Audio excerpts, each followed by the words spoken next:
have 4 little ones, she said, her voice breaking. The cowboy smiled through the dust.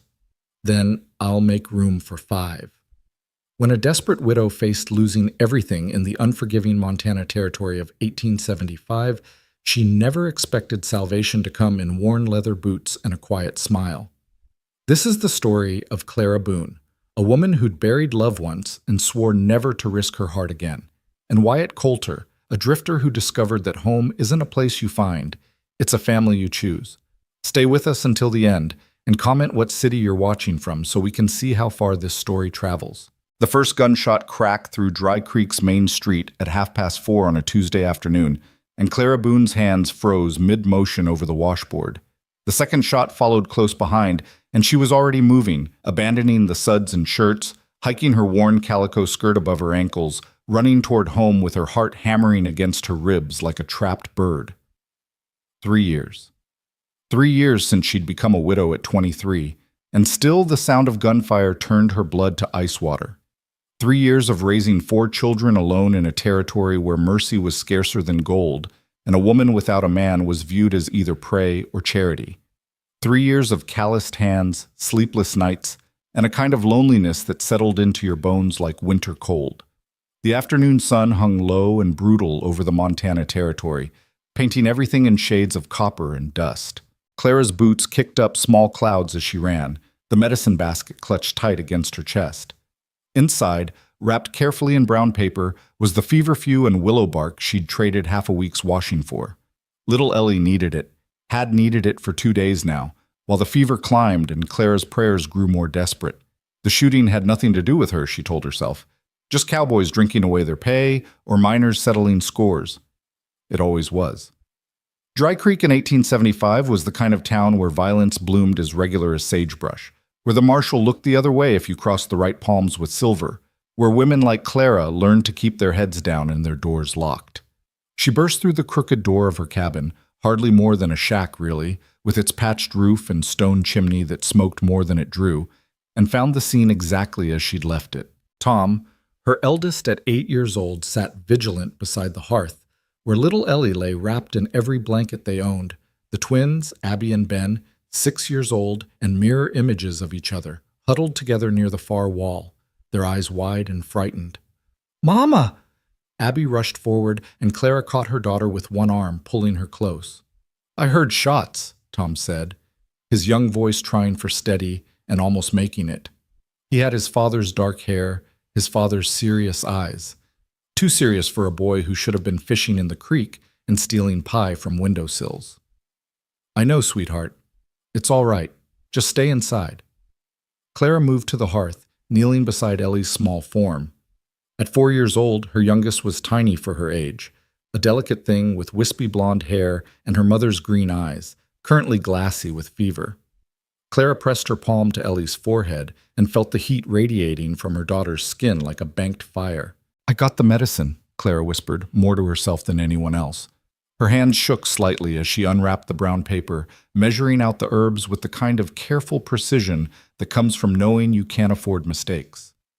She'd learned frontier medicine the hard way, through necessity and loss, through watching her husband James waste away while the nearest real doctor was 3 days' ride in good weather. She prepared the tea in the battered tin pot, her movements automatic while her mind raced through calculations. The washing she'd left behind needed finishing, Mrs. Henderson's linens, the bartender's shirts, that gambler's fancy vest. Tomorrow she had the hotel's sheets to collect, and there was mending to be done for the pastor's wife. If she worked through the night again, maybe she could keep them fed through the week. Maybe. "Mama, I'm hungry." Ben's small voice cut through her thoughts. Clara's chest tightened. She'd given them the last of the beans at midday, scraping the pot to fill their bowls while she took nothing for herself. The cornmeal was running low, and the salt pork was gone entirely. Tomorrow was Sunday. No washing on the Sabbath, which meant no income. The mercantile owner, Mr. Sutton, had extended her credit about as far as his generosity stretched, and his generosity had limits as firm as his prices were high. "There's a bit of bread," she said, forcing brightness into her voice. "And I'll make something good tomorrow. Tom, honey, could you get your brother and sister that bread? And maybe tell them the story about the clever rabbit?" Tom nodded solemnly, accepting the responsibility. At 8 years old, he'd become her lieutenant, her helper, the little man of the house. It broke her heart even as it filled her with fierce pride.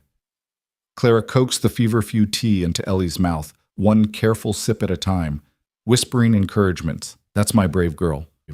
Just a little more. It's going to make you feel better, I promise." Ellie's eyes fluttered open, unfocused. "Papa?" she whispered, and Clara's throat closed up entirely. "No, baby, it's Mama. Papa's gone, remember? But I'm here. I'm right here." She'd been barely walking when James died. Sometimes Clara wondered if Ellie really remembered her father, or if she'd just constructed memories from the stories Clara told. Tales of a gentle man who'd loved his family, who'd worked himself nearly to death carving a farm from stubborn soil, who'd caught a fever one autumn and never recovered. Clara had smoothed those stories' edges over time, omitting the parts about his last painful days, about the way he'd apologized for leaving them, about how his hands had clutched hers while he begged her to be strong. She'd been strong. God help her, she'd had no choice but to be strong. The gunfire had stopped outside, replaced by the usual evening sounds of Dry Creek, laughter spilling from saloons, the creak of wagon wheels, horses neighing in corrals, someone playing a fiddle badly. Normal life, for certain values of normal. Clara stayed beside Ellie through sunset, sponging her daughter's forehead with cool water, checking her pulse, praying to a God who seemed to have turned his face away from widows and orphans in the Montana Territory. She'd been raised to believe in divine providence, in the idea that the Lord looked after his flock, but 3 years of scraping by had worn her faith thin as her eldest's outgrown trousers. "Tell us the story, Mama," Abby called from across the room, where Tom had settled the twins with the promised bread and was doing his best to distract them. Clara glanced up. 3 pairs of eyes watched her, hopeful, trusting, believing absolutely that their mother could fix anything, solve any problem, chase away any darkness. The weight of that trust was heavier than any laundry basket she'd ever carried. "Which story?" she asked. "The one about you and Papa," Ben said. "When you first met." A smile ghosted across Clara's lips despite everything. "You've heard that story 100 times. We want to hear it 100 more," Tom said quietly. So Clara told it again. The story that had become family legend. How she'd been traveling west with her father's wagon train at 17, heading for the Oregon Territory and a new life. How James Boone had been part of the group, a serious young man of 22 with dreams of farming and family. How they'd courted carefully under her father's watchful eye. How James had asked permission to marry her in a dawn meeting while the camp still slept. How they'd wed under the vast Montana sky with wildflowers in her hair and promises on their lips. She left out the parts about her father dying of cholera 2 weeks later, about how they'd decided to stay in Montana Territory instead of continuing on, about the years of hard work and harder winters, about the cabin they'd built with their own hands, and the children they'd made with careful hope. She left out the ending too, the part where it had all crumbled to dust, leaving her alone with 4 mouths to feed and no earthly idea how to keep going. The children fell asleep one by one as full dark descended. Tom stayed awake longest, fighting to keep his eyes open because he thought that's what a man should do. Clara finally told him it was all right to rest, that she'd keep watch, that she'd wake him if anything changed. He surrendered to sleep reluctantly, curled up near his sisters like a guardian. Alone in the firelight, Clara allowed herself 5 minutes of weakness.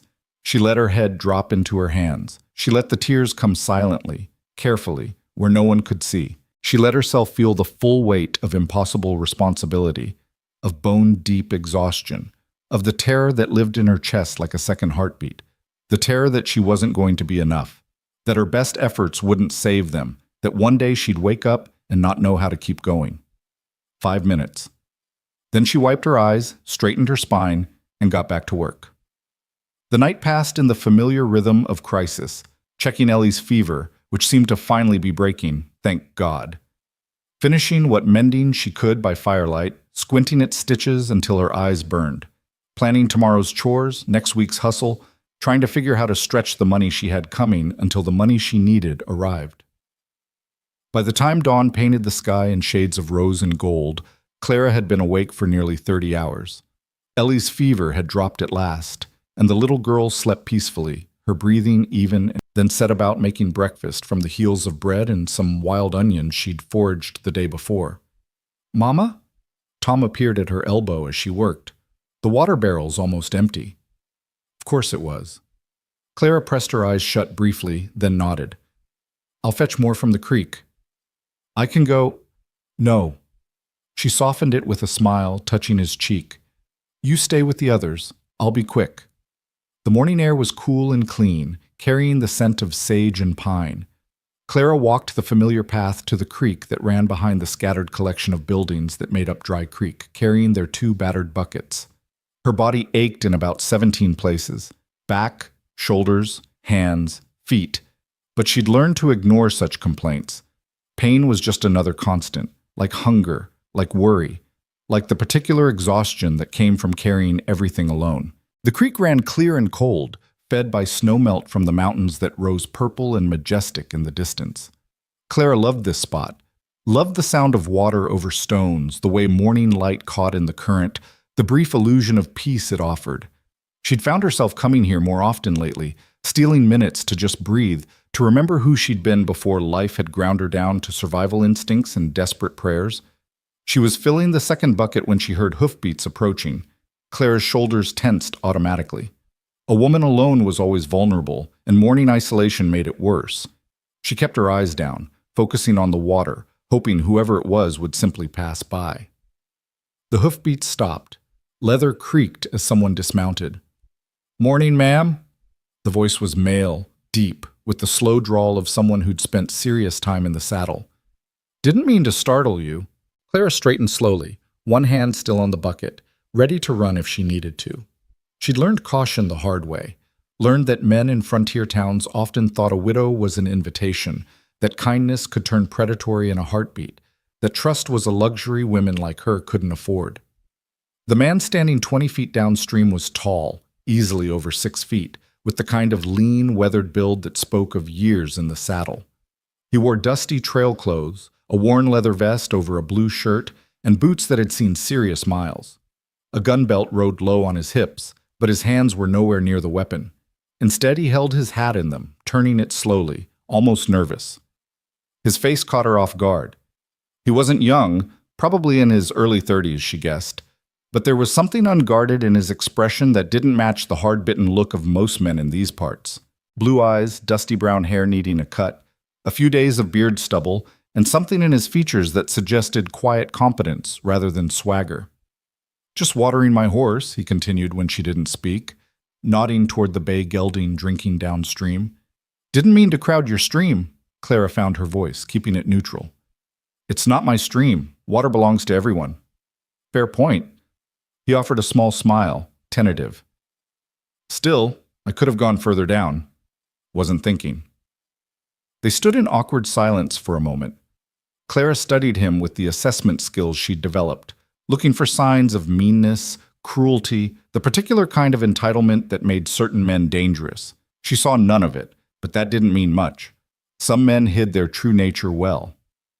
"You new to Dry Creek?" she asked finally, because the question was safer than standing there silent.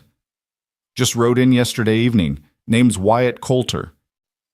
He took a half step forward, then seemed to think better of it, and stayed where he was. "Looking to settle somewhere, maybe. Heard there might be land available around here." "There's always land," Clara said flatly. "Whether you can make anything of it is another question entirely." Something flickered in Wyatt's expression, understanding maybe or recognition of hard truth. "I expect you're right about that, ma'am." "It's Mrs. Boone," she corrected automatically, then wondered why she bothered. The Mrs. was armor, a shield against unwanted attention, a reminder that she'd belonged to someone once even if she didn't anymore. "Mrs. Boone," Wyatt repeated, respectful. "Pleasure to meet you, though I'm sorry for intruding on your morning." He was being polite, genuinely polite, without the edge of mockery or insinuation she'd learned to expect. Clara didn't know quite what to do with that. "You planning to settle?" she heard herself ask. "Or just passing through?" Wyatt glanced around, at the mountains, the creek, the vast open territory that stretched in every direction. "Maybe. Depends what I find worth staying for." There was something in the way he said it, something wistful that caught Clara off guard. She recognized it somehow, that searching for home, that hope that maybe the next place would be the one where you finally got to stop running, stop surviving, and actually live. She shook the thought away.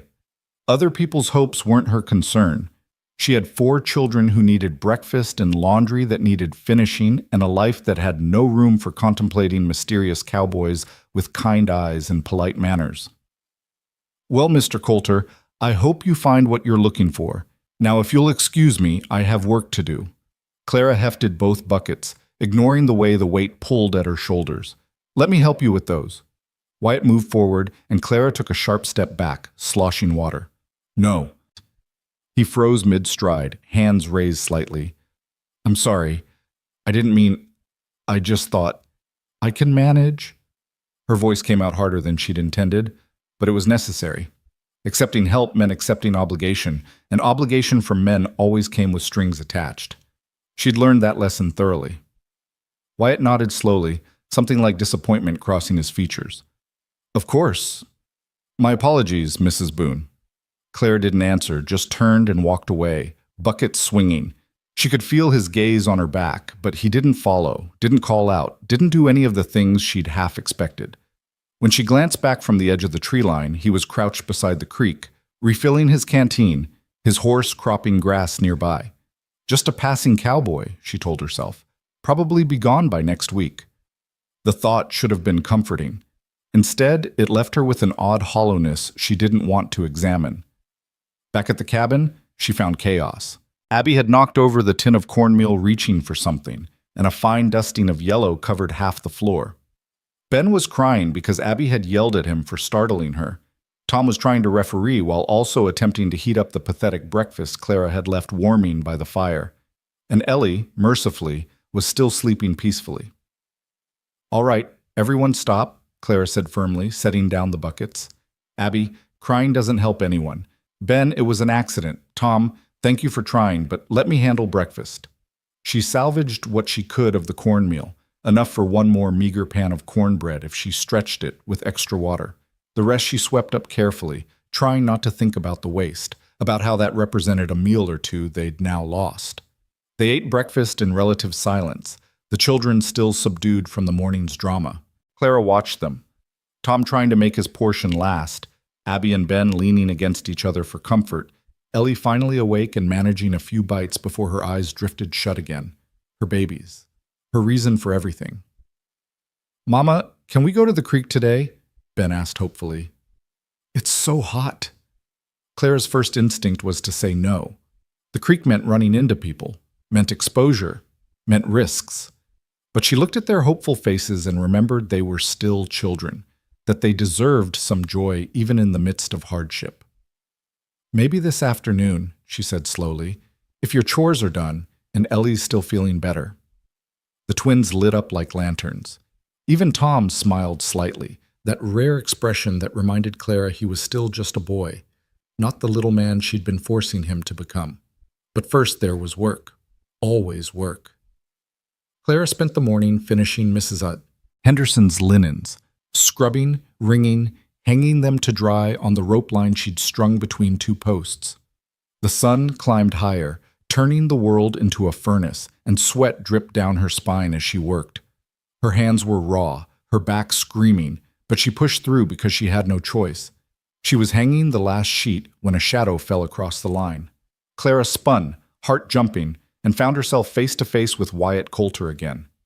"Didn't mean to sneak up," he said quickly, taking a step back. That seemed to be his default, maintaining distance, being careful not to crowd. "I was just passing by and thought..." He paused, looking suddenly uncertain. "This is going to sound presumptuous."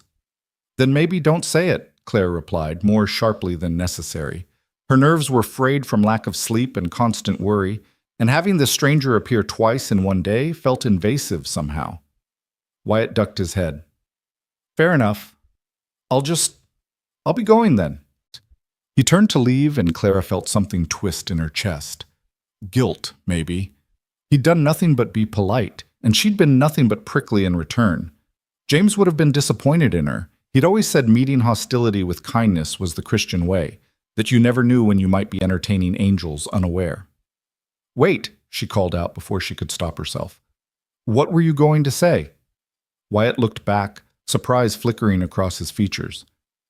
I was going to offer to help. With whatever you've got that needs doing. He gestured vaguely at the laundry line, the cabin, the general air of overwhelming burden that probably clung to her like smoke. Just water and soap, seems like. I can handle that. Clara almost laughed, bitter and tired. And why would you do that? Because you look like you could use a hand, and I've got 2 of them with nothing particular to do. Nothing's free, Mr. Coulter. What would you want in return? The question hung between them, loaded with the weight of every transaction Clara had learned to expect in this harsh territory. She watched his face carefully, looking for the catch, the angle, the moment when kindness would reveal itself as transaction. But Wyatt just looked confused. Want? Nothing. I'm offering help because... He struggled for words. Because it's the decent thing to do? Because I was raised to help folks when they need it? Nobody helps for nothing. Well, maybe I'm nobody then. He said it without rancor, just stating fact. Look, Mrs. Boone, I get it. You don't know me. You've got no reason to trust me. But I'm not asking for anything except maybe to be useful for a few hours. If that's too uncomfortable, I'll tip my hat and move along, and you'll never see me again. Clara studied him in the harsh afternoon light. She was so tired. Tired of doing everything alone, tired of the constant grind, tired of being suspicious of everyone because she had to be. And there was something in Wyatt Coulter's face, something genuine and kind and lonely that echoed her own loneliness back at her. There's laundry, she heard herself say, a lot of it. And the creek water needs hauling, and she gestured helplessly at the overwhelming list of tasks that never ended. Wyatt's face lit up with a smile that transformed him entirely. Then let's get to it. He rolled up his sleeves and got to work without further discussion, following her lead as she showed him how she wanted things done. To Clara's surprise, he didn't balk at the women's work, didn't complain about the tedium or the physicality of it. He just worked. Scrubbing shirts in the second washboard she'd cobbled together from scraps, his hands moving with careful competence, asking questions when he wasn't sure rather than assuming.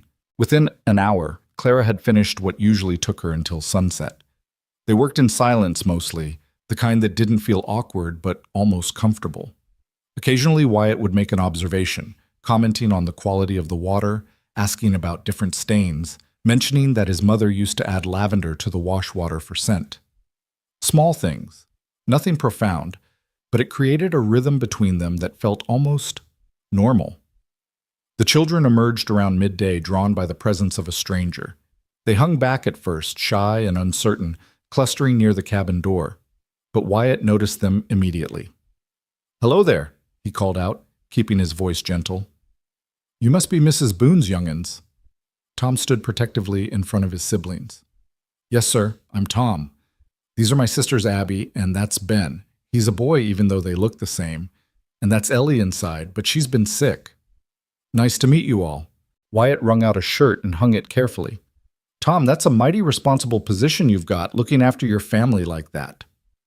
Tom straightened slightly, pride flickering across his young face. "Mama says a man takes care of his own." "Your mama sounds wise." Clara felt her throat tighten at the easy way Wyatt spoke to her son. No condescension, no dismissal of Tom's importance, just respect offered freely. So many men treated children as nuisances at best. "Mr. Coulter," Abby ventured forward, her natural boldness winning over shyness. "What's that on your belt?" Clara glanced over and saw Abby pointing at what looked like a coin hanging from Wyatt's gun belt, silver, catching the light as he moved. Wyatt unhooked it carefully and crouched down to Abby's level, holding it out. "That's a silver dollar. Had it most of my life.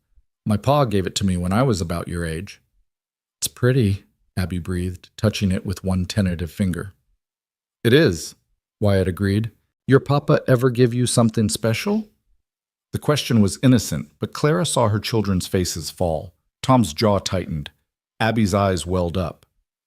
"Our papa's dead," Ben said matter-of-factly, with the bluntness children sometimes deployed against grief. "He died when I was 3. I don't remember him much. Something shifted in Wyatt's expression. Understanding, sympathy, something deeper that looked like shared pain. I'm sorry to hear that. I bet he was a good man. He was, Clara said softly, surprised to find herself joining the conversation. He was the best of men. Wyatt looked up at her, and their eyes met across the laundry lines. In that moment, Clara felt something pass between them. Recognition, maybe. A shared understanding of loss, of carrying on despite it, of the particular loneliness that came from having loved and lost. He stood smoothly, rehooking the silver dollar. Well, I expect he'd be proud of all of you. You're clearly doing him honor. The simple statement shouldn't have meant anything, but Clara felt tears prick her eyes and had to turn away quickly, pretending to adjust a sheet on the line. Can you show me your horse? Tom asked, warming up to the stranger who'd respected his father's memory. Sure can, if your mama says it's all right. Clara nodded, not quite trusting her voice. Wyatt led the children toward where his bay gelding was tied in the shade, and Clara heard him explaining about horses, about care and feeding, his voice patient and kind. She watched them, this stranger with her children, this cowboy who'd appeared out of nowhere and was showing her babies small kindnesses for no reason she could fathom. Warning bells should have been ringing. Instead, she just felt grateful, and that scared her almost more than anything else. By early afternoon, they'd finished everything. The laundry hung clean and bright in the sun, the water barrels were full, and Wyatt had even taken it upon himself to fix a loose board on the cabin's front step without being asked. Clara stood on her porch, surveying the results, hardly able to believe how much they'd accomplished. What usually took her 2 full days had been done in hours. She felt lighter somehow, less crushed under the weight of impossible expectations. Thank you, she said to Wyatt, who was preparing to mount his horse. Thank you. He smiled, that warm, genuine expression that transformed his whole face. It was nothing, just water and soap, like I said. It wasn't nothing to me. They looked at each other for a moment, something unspoken but significant passing between them. Clara felt her chest tighten with an emotion she couldn't quite name, wasn't sure she wanted to name. Mr. Coulter, she heard herself say, we don't have much, but I've got some cornbread left from breakfast. Would you like some before you go? Wyatt's smile widened. Mrs. Boone, I'd be honored. They sat on her porch, not close, maintaining respectful distance, while Clara served up the cornbread. It wasn't fancy, was barely more than flour and water held together with hope. But Wyatt ate it like it was the finest meal he'd ever had. This is good, he said, and sounded like he meant it. Liar, Clara replied, but there was no heat in it. It's terrible, and you know it. Okay, maybe it's a little dry, but it's made with care, and that counts for something. The children clustered around, drawn by food and the novelty of a guest. Ellie, finally awake and feeling better, peered out from behind Tom with wide, curious eyes. That must be Miss Ellie, Wyatt said gently. I heard you weren't feeling well. You better now? Ellie nodded shyly, thumb in her mouth, a habit Clara had been trying to break her of but didn't have the heart to correct today. I'm glad. Being sick's no fun. Mr. Coulter, Tom said seriously, are you going to stay in Dry Creek? It was the question Clara had been afraid to ask, though she wasn't entirely sure why it mattered. Wyatt glanced at Clara, then back at Tom. I'm thinking about it. I bought the old Holloway place this morning, the spread about a mile north of here. Figure to fix it up, maybe run some cattle. Build something that lasts. The Holloway place? Clara couldn't hide her surprise. But that's practically falling down. Old man Holloway died 2 years back, and it's been empty since. I know, that's why it was cheap. Wyatt grinned ruefully. I'm not afraid of hard work, and I've been drifting too long. Time to put down roots somewhere. Why here? The question came out before Clara could stop it. Wyatt was quiet for a moment, his eyes distant. Because I rode through yesterday evening, and this place felt right somehow. Can't explain it better than that. Sometimes you just know when you've found where you're supposed to be. Clara understood that feeling, had felt it herself once, years ago, when she and James had decided to stay in Montana Territory instead of continuing west, before everything had gone wrong. Well, she said carefully. I suppose we will be, Wyatt agreed, and the pleased note in his voice was unmistakable. He left as the sun began its descent toward the mountains, tipping his hat to Clara and waving to the children, who'd clustered on the porch to see him off. Clara watched him ride away, that tall figure on the bay horse, and felt something shift inside her, something she'd thought died along with James, something that felt dangerously close to hope. I like him, Mama, Abby announced. He's nice. He's just a man passing through, Clara said automatically, the lie tasting bitter. But he said he's staying, Tom pointed out. He bought the Holloway place. Plans change. People leave. Clara's voice was harder than she'd intended, but she needed the reminder as much as her children did. Needed to remember that depending on anyone except herself was foolishness, that trust was a luxury they couldn't afford. But that night, after the children were asleep and Clara sat alone with her mending, she found herself thinking about blue eyes and quiet smiles, about a stranger who'd asked for nothing and given help freely, about the sound of laughter that had filled her cabin for the first time in longer than she could remember. It meant nothing, she told herself firmly. One afternoon of help didn't mean anything. Come tomorrow, she'd be back to managing alone, back to the endless grind, back to being the widow Clara Boone who needed no one and asked for nothing. But the next morning, when she walked to the creek with her water buckets, she found herself almost hoping to see a tall figure watering his horse. And when Wyatt Coulter appeared as the sun broke over the mountains, leading his bay gelding to the water's edge with that careful, respectful way he had of moving, Clara felt her heart do something complicated and terrifying.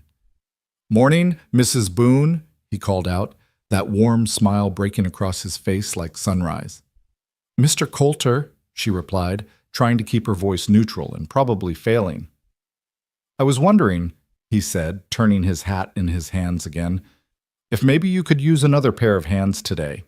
I'm heading to my place to start working on it, but I thought I'd check first. If you've got more washing or anything that needs doing..."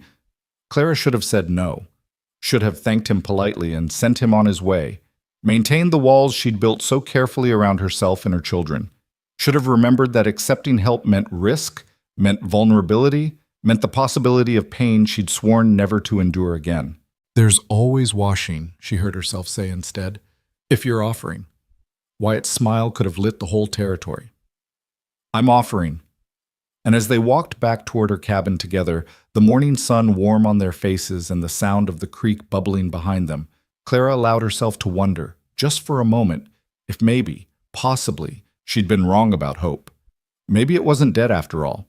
Maybe it had just been waiting for a cowboy with dusty boots and kind eyes to remind her what it felt like. Maybe, just maybe, the story wasn't over yet. The days that followed developed a rhythm that Clara hadn't experienced since before James died. A pattern of shared labor that made the impossible feel merely difficult, that transformed solitary struggle into something that almost resembled partnership. Wyatt showed up every morning just after dawn, appearing at the creek or the cabin with that same careful courtesy, always asking if she needed help, always accepting whatever answer she gave without complaint or judgment. Most mornings, Clara said yes. She told herself it was practical, that refusing assistance just to maintain pride was foolish when she had 4 children depending on her. She told herself it meant nothing beyond convenience. She was lying, and somewhere deep down, she knew it. On the 3rd morning, Wyatt arrived with a burlap sack slung over his shoulder. "Brought some supplies from the mercantile," he said, setting it on her porch with studied casualness. "Picked up too much by accident, and it'll just go to waste at my place." Clara opened the sack and found flour, salt pork, dried beans, sugar, coffee, and a small jar of honey. Her throat tightened. This wasn't accidental surplus. This was a week's worth of groceries. Maybe more. This was charity wrapped in fiction, kindness disguised as mistake. "Mr. Coulter." "Wyatt," he interrupted gently. "If we're going to be neighbors, seems like we should use first names. And before you refuse, just consider that it really would go to waste. I'm one man, and I bought for... well, I wasn't thinking clearly in the store. Old habits." The way he said it, that catch in his voice on old habits, made Clara look at him more closely. She saw the shadow cross his face, the tightness around his eyes that spoke of remembered loss. She'd worn that expression herself often enough to recognize it in someone else. "Old habits from what?" she asked quietly. Wyatt was silent for a long moment, his gaze distant. When he spoke, his voice was rough. I was married once, 5 years back. Sarah was her name. She died in childbirth. And the baby didn't make it either. A daughter. We were going to name her Rose. The words hung in the air between them, heavy with grief that Clara understood in her bones. She'd heard hundreds of similar stories in the territory. Women dying to bring life into the world, babies too fragile for the harsh conditions, families shattered by losses that should never have been, but were so terribly common. I'm sorry, Clara said, inadequate words for adequate pain. Thank you. It was a long time ago, but sometimes I still buy supplies like I'm feeding 2 people instead of 1, like she's still there waiting for me to come home. Wyatt cleared his throat, embarrassed by his own vulnerability. Anyway, I'd be grateful if you'd take these things. It would ease my mind knowing they're not being wasted. Clara wanted to refuse, wanted to maintain her independence, her pride, her careful distance from this man who was starting to matter more than he should. But she thought of Tom's thin frame, of the way the twins never complained even when they were clearly still hungry, of Ellie who needed good food to fully recover. She thought of Wyatt's dead wife and lost daughter, of grief that made you buy groceries for ghosts. All right, she said finally. Thank you, Wyatt. It's very generous. His smile was sad but genuine. Sarah would have liked you, I think.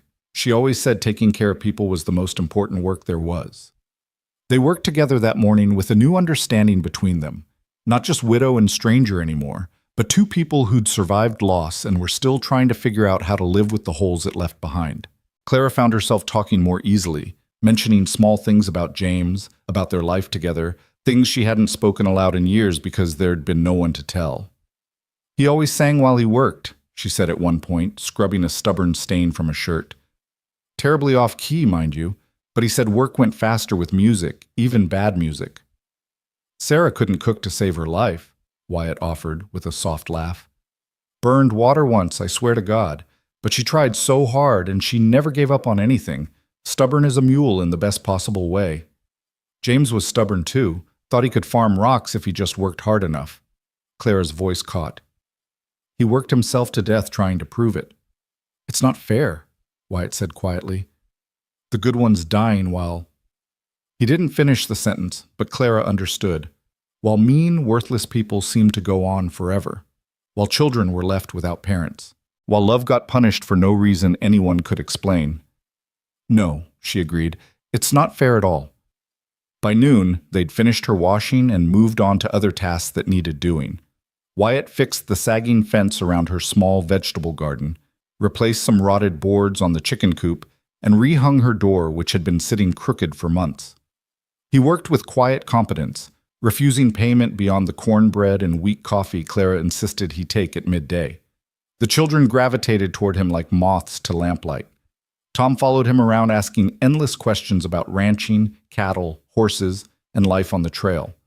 The twins competed for his attention, showing off their meager treasures, Abby's collection of interesting rocks, Ben's carefully carved stick horse. Even Ellie, still recovering but much improved, toddled after him calling Mr. Wyatt in her piping voice, and Wyatt would scoop her up gently, letting her perch on his shoulders while he worked. Watching him with her children did something dangerous to Clara's carefully guarded heart. He was patient in ways she'd forgotten men could be, kind without expectation of reward, present in a way that made each child feel seen and valued. Tom especially bloomed under Wyatt's attention, standing taller, smiling more readily, asking questions with the eager curiosity of a boy who'd been forced to be too adult too soon. Mr. Wyatt, Tom said one afternoon, watching Wyatt mend a broken harness with careful stitches, could you teach me how to do that? Sure can. Come here and I'll show you. Wyatt made space for Tom beside him, guiding the boy's hands through the process, praising each clumsy stitch. That's good work, Tom. You've got steady hands. That's important in a man. Tom glowed under the approval, and Clara had to turn away quickly before anyone saw the tears in her eyes. Her son needed this. Needed a man's guidance and attention, needed someone to show him the things a father should teach. She'd done her best, but there were limits to what she could provide alone. Later that evening, after Wyatt had left and the children were settled for the night, Tom approached Clara with unusual seriousness. "Mama, is Mr. Wyatt going to be around for a while?" Clara looked up from her mending. "I don't know, sweetheart. He says he's staying, but people's plans change sometimes." "I hope he stays." Tom's voice was small, vulnerable in a way he rarely allowed himself to be.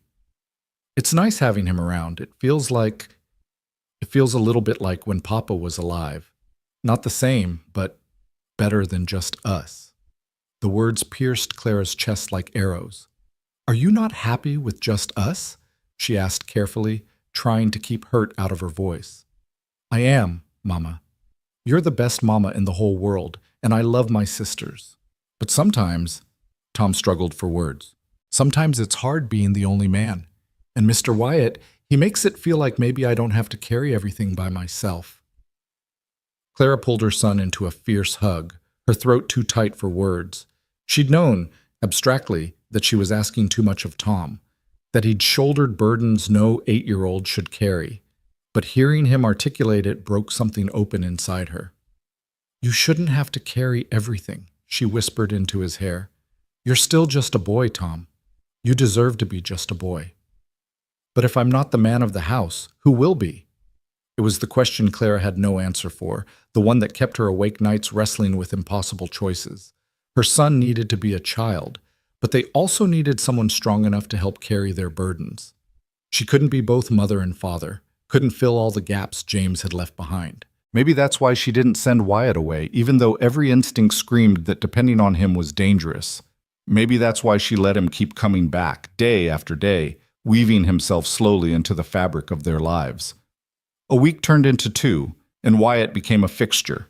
Expected, anticipated, quietly essential.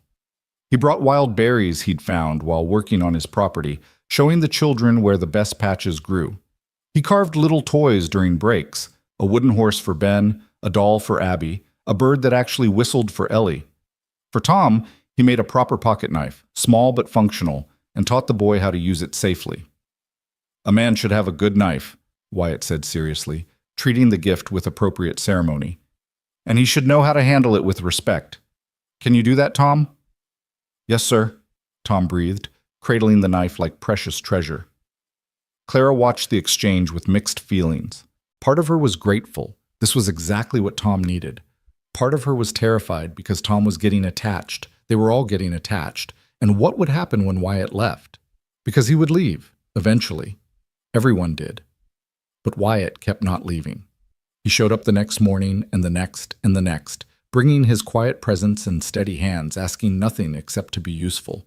He worked on his own property too. Clara could see the Holloway place transforming slowly from derelict wreck to something approaching habitable. New fence posts went up, the roof got patched. The barn that had been leaning dangerously got straightened and reinforced. "You're making real progress over there," Clara commented one afternoon, watching Wyatt wash up after a day of labor. "Getting there," he agreed. "Still a long way from finished, but it's starting to feel like it might actually be a home someday." "Is that what you're looking for? A home?" Wyatt was quiet for a moment, his expression thoughtful.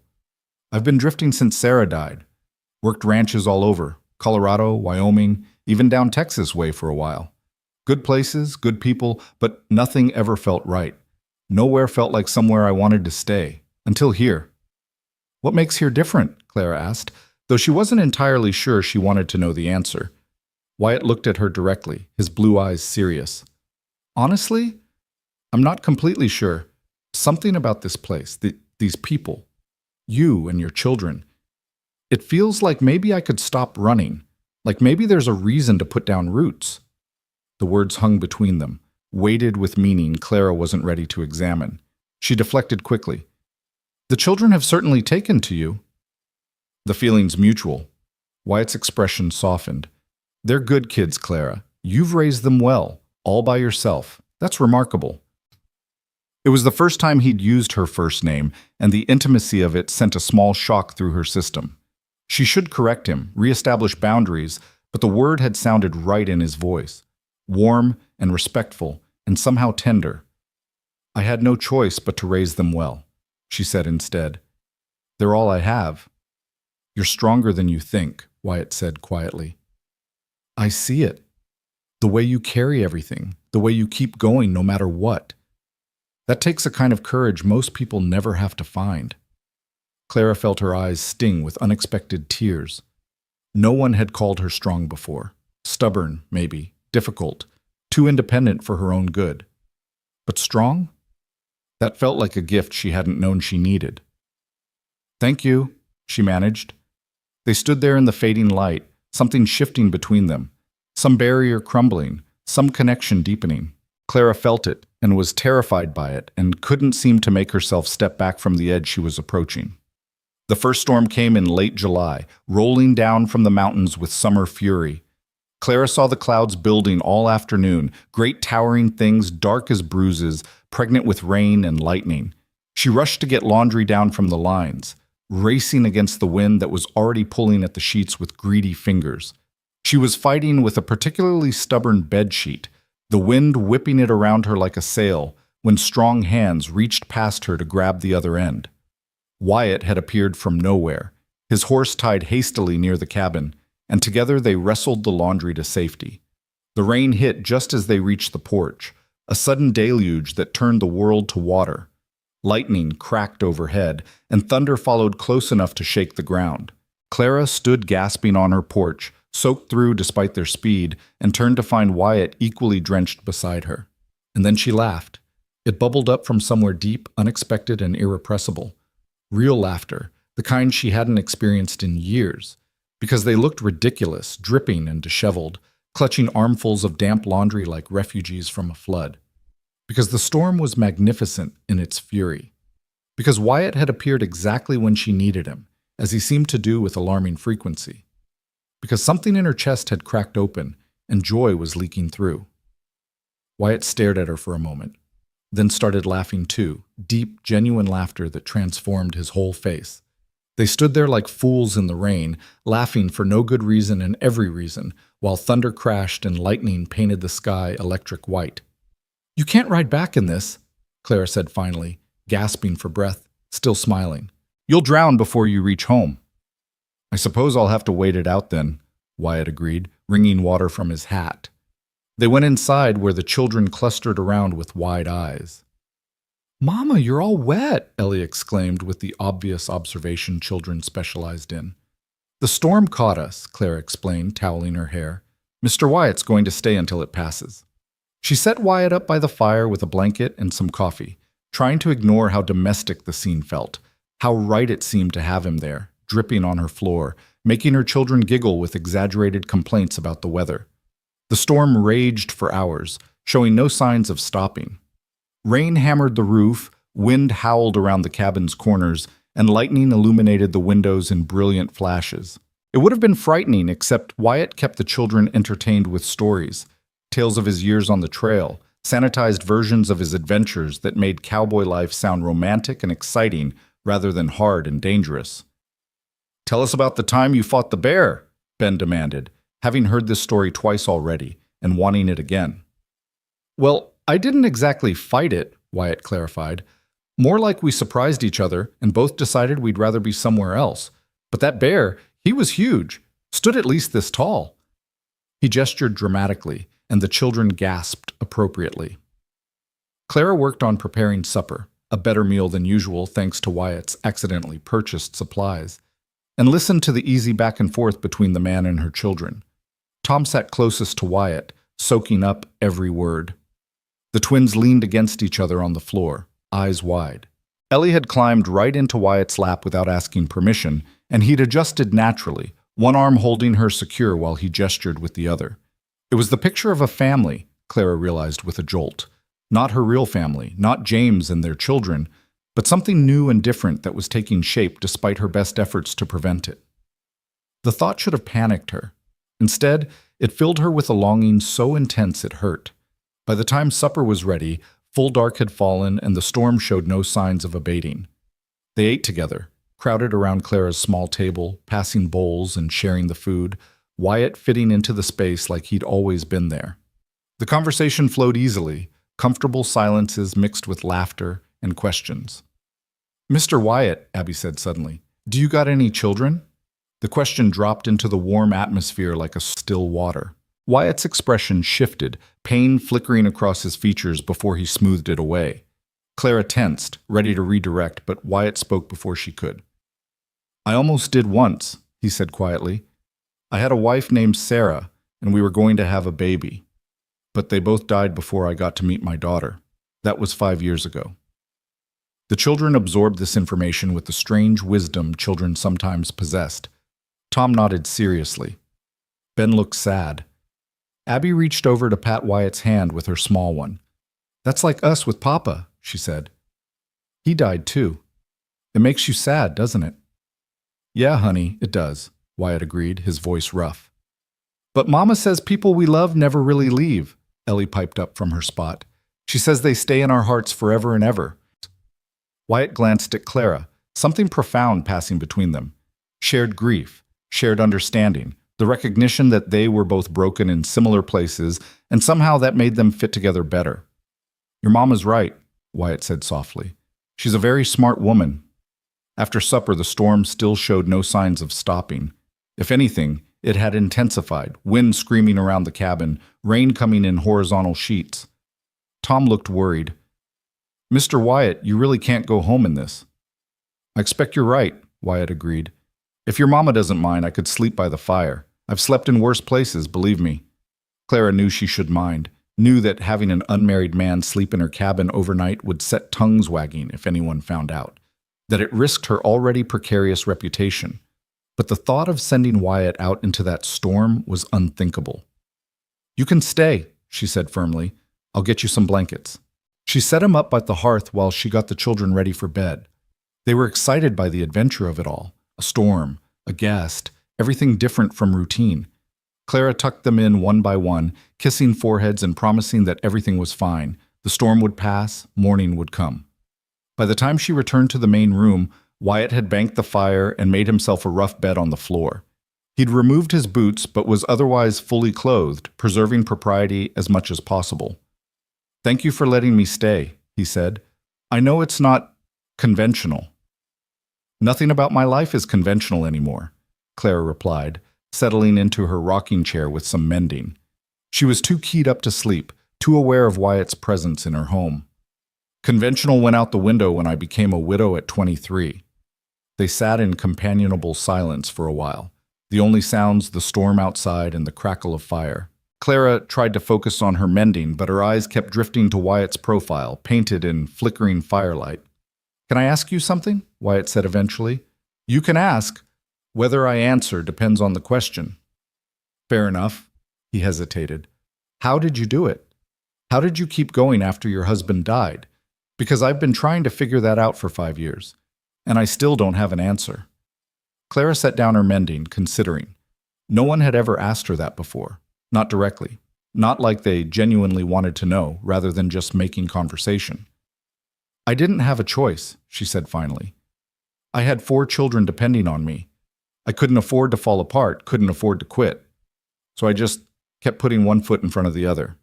Some days that's all I managed, just surviving until the next day. But you do it enough times, and eventually you realize you've survived a week, a month, a year. And somewhere in there you find reasons to keep going beyond just obligation." "What reasons?" Wyatt's voice was quiet, hungry for answers she wasn't sure she had. "Small things, mostly. The first time Ellie laughed after James died. The day Tom caught his first fish. Watching Abby and Ben play together, so lost in their own world they forgot to be sad for a while. Sunrises, the taste of coffee, the feel of clean sheets, little moments of grace that reminded me life wasn't just suffering." Clara paused. "And honestly, spite.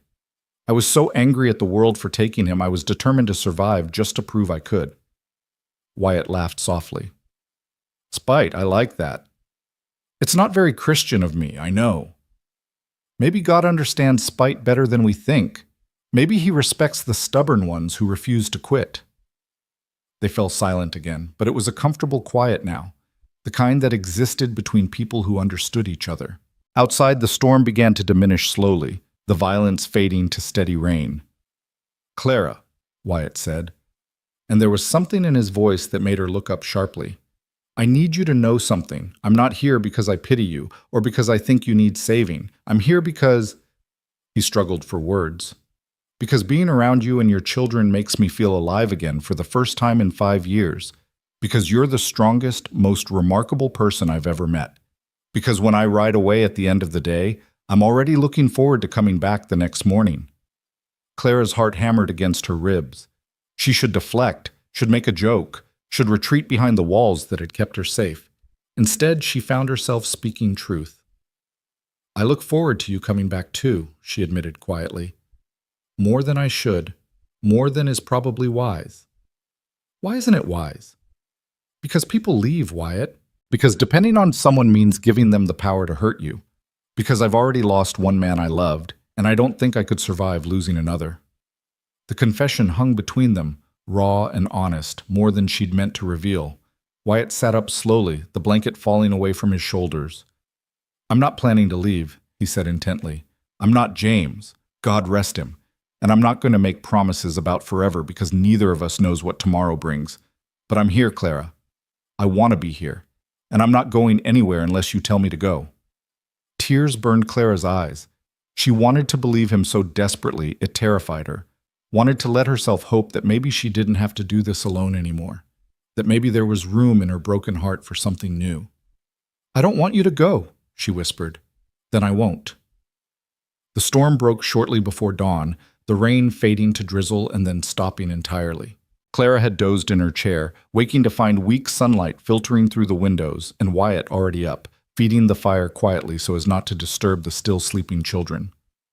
"Morning," he said softly when he noticed her stirring. "Morning." Clara's voice was rough with sleep and emotion. Last night's conversation sat between them, acknowledged but not yet fully processed. Wyatt made coffee, had apparently figured out where she kept things through observation, and brought her a cup. Their fingers brushed during the exchange, and neither pulled away immediately. The touch sent electricity up Clara's arm, made her breath catch. "Wyatt." "Clara." They spoke simultaneously, then stopped. Wyatt smiled. "You first," he said. Clara gathered her courage. "Last night, the things we said, I meant them. But I'm scared, Wyatt. Terrified, actually. And I have to think about my children, about what's best for them. I can't just—" "I know," he interrupted gently. "I know. And I'm not asking you to rush into anything. I'm just asking for a chance. Let me keep helping. Let me keep spending time with you and the children. Let whatever this is between us develop naturally, at whatever pace feels right to you. No pressure, no expectations. Just possibility." Possibility. The word hung in the air like a promise, like hope, like everything Clara had thought she'd lost. "I can do possibility," she said finally. Wyatt's smile could have lit the whole territory. "Good. That's good." The children woke shortly after, tumbling out of bed with the resilience of youth, excited about the storm's aftermath. They all went outside together to survey the damage. Branches down, the vegetable garden somewhat worse for wear, everything dripping and fresh-washed. "Look, Mama," Abby called, pointing skyward. "A rainbow!" And there it was, a perfect arc of color stretching across the clearing sky, brilliant and impossible and beautiful. Clara stood there with Wyatt beside her and her children clustered around, looking up at that rainbow, and felt something shift inside her. Maybe there could be beauty after storms. Maybe there could be color after gray. Maybe, just maybe, she could let herself believe in new beginnings. Wyatt caught her eye and smiled, and Clara smiled back, tentative but genuine, the smile of someone remembering how to hope. The days that followed felt different, charged with potential, weighted with something unspoken but acknowledged. Wyatt continued coming by daily, but now there were lingering glances, accidental touches that lasted a heartbeat too long, conversations that danced around what they were both starting to feel. He brought wildflowers one morning, nothing fancy, just prairie blooms he'd gathered on his way. "Thought they might brighten the place up," he said almost shyly, and Clara had to turn away quickly to hide how much the simple gesture affected her. She found herself taking more care with her appearance on the mornings she knew he'd come, pinning her hair more carefully, wearing her one nice dress instead of her usual work clothes. Small vanities she hadn't indulged in years, feminine awareness she'd thought died with her husband. The children noticed the change, though they didn't comment directly. But Clara caught them exchanging significant looks, caught Tom smiling when Wyatt complimented his mother's cooking, caught Abby giggling when Wyatt offered Clara his arm to help her across a muddy patch. They were hoping too, Clara realized, hoping for something she wasn't sure she could provide. A complete family, a father figure, the security of having two adults instead of one barely managing alone. The weight of their hope added to her own fears, making every decision feel monumental. But somehow, despite the fear and uncertainty, Clara found herself leaning into the possibility Wyatt had offered, found herself laughing more freely, speaking more openly, allowing herself moments of happiness without immediately waiting for disaster to strike. And when Wyatt left each evening, tipping his hat with that warm smile, promising he'd see them tomorrow, Clara discovered she believed him. Tomorrow would come, and he would be there. It was enough, for now, to hope for tomorrow. The transformation happened so gradually that Clara almost didn't notice until she caught herself humming while washing dishes one morning, realized she'd been humming for several minutes, and stopped abruptly with her hands frozen in the soapy water. She couldn't remember the last time she'd hummed. Couldn't remember the last time her default state had been something other than weary determination. But lately, inexplicably, joy had been creeping back into her life in small, persistent ways. August brought heat that shimmered off the prairie in visible waves, turning the air itself into something thick and tangible. Clara's laundry business had picked up. The hotel had contracted her for all their linens, and several of the saloon girls had started bringing her their fancier dresses for careful washing. The money was desperately needed, but the workload was crushing even with Wyatt's help. On a particularly brutal Tuesday, with the sun beating down like divine punishment and sweat dripping into her eyes, Clara felt her strength finally giving out. She'd been working since before dawn, had 3 more loads to finish, and her hands were raw and bleeding from the constant immersion in lye soap. She was fighting tears of frustration and exhaustion when Wyatt appeared, took one look at her, and simply stepped in. "Go rest," he said firmly, his hands already taking over at the washboard. "I can't. There's too much—" "Clara." He turned to face her fully, his expression gentle but unyielding. "You're about to collapse. Go sit in the shade for 15 minutes. Drink some water. Let yourself breathe. The laundry will still be here, and I know how to scrub a shirt." Something in his tone, not commanding but deeply caring, broke through her resistance. Clara nodded mutely and stumbled to the porch, sinking into her rocking chair like a stone dropping into water. She meant to rest for just a moment, but exhaustion claimed her immediately, dragging her down into sleep so deep it felt like drowning. She woke to find the sun lower in the sky, shadows stretching long across the yard. Panic seized her. How long had she slept? What about the work? But when she lurched to her feet and looked around, she found all the laundry hanging clean and bright on the lines, drying in the late afternoon breeze. The washboards were scrubbed and stored. The water barrels were full. And Wyatt sat on the ground nearby, all 4 children clustered around him while he whittled something from a piece of wood. "You're awake," he said, glancing up with that warm smile. "Feel better?" Clara's throat closed up entirely. He'd done everything, finished her work, cared for her children, let her sleep for what must have been hours. And he was asking if she felt better, as though he hadn't just given her the most precious gift imaginable. "Wyatt, Her voice cracked. "You didn't have to. I know I didn't have to. I wanted to." He stood, brushing wood shavings from his pants, and walked over to her. Up close, she could see he was exhausted too. Shirt soaked with sweat, face flushed from the heat, hands red from the harsh soap. He'd worked himself nearly as hard as she always did, and he'd done it without complaint or expectation of gratitude. "Why?" Clara whispered. "Why do you keep doing this for us?" Wyatt looked at her for a long moment, something profound moving behind his blue eyes. "Because I'm falling in love with you," he said quietly, simply, like he was stating the most obvious fact in the world. "Because watching you work yourself to death kills me. Because taking care of you and your children is the only thing that's made sense to me in 5 years. Because I can't help it, Clara. I just can't help it." The words hung in the superheated air between them, enormous and terrifying and wonderful. Clara felt her heart hammering, felt tears sliding down her cheeks, though she couldn't have said if they were from exhaustion or emotion or some complicated mixture of both. "I'm scared," she admitted, her voice breaking. "I know. So am I." Wyatt reached out slowly, giving her time to pull away, and wiped a tear from her cheek with his thumb. "Loving someone means risking losing them. I know that better than most. But Clara, not loving you isn't an option anymore. So I'm just going to keep showing up, keep helping, keep being here until you believe I'm not going anywhere. What if I can't give you what you want? What if I'm too broken, too—" "You're not broken," Wyatt interrupted firmly. "You're surviving. There's a difference. And I'm not asking for anything except what you're willing to give. If all you can offer is friendship, I'll take it. If you need more time, I'll wait. If you never feel the same way I do, I'll accept that. But I need you to know how I feel, Clara. I need you to know that you're not alone anymore unless you choose to be." Clara couldn't speak past the lump in her throat, couldn't organize her chaotic emotions into coherent words. So instead, she did something she hadn't done in 3 years. She let herself lean on someone. Literally. She took one step forward and let her forehead rest against Wyatt's chest, let his arms come up around her, let herself be held while she cried silently against his shirt. He didn't try to quiet her tears or rush her through them. He just held her, one hand moving in slow circles on her back, his presence solid and warm and safe. And for the first time since James died, Clara let herself admit how desperately she'd needed this.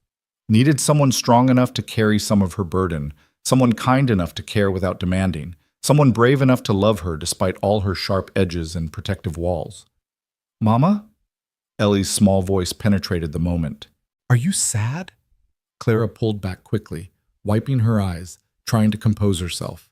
But Wyatt kept one hand on her shoulder, steady and supportive. "No, baby," Clara managed. "I'm not sad. I'm just tired." "Mr. Wyatt makes you feel better, though, right?" This from Tom, who was watching the whole scene with serious, assessing eyes. "He helps you not be so tired?" Clara met her son's gaze and saw the hope there, the desperate wish for his mother to be happy again, to stop carrying everything alone.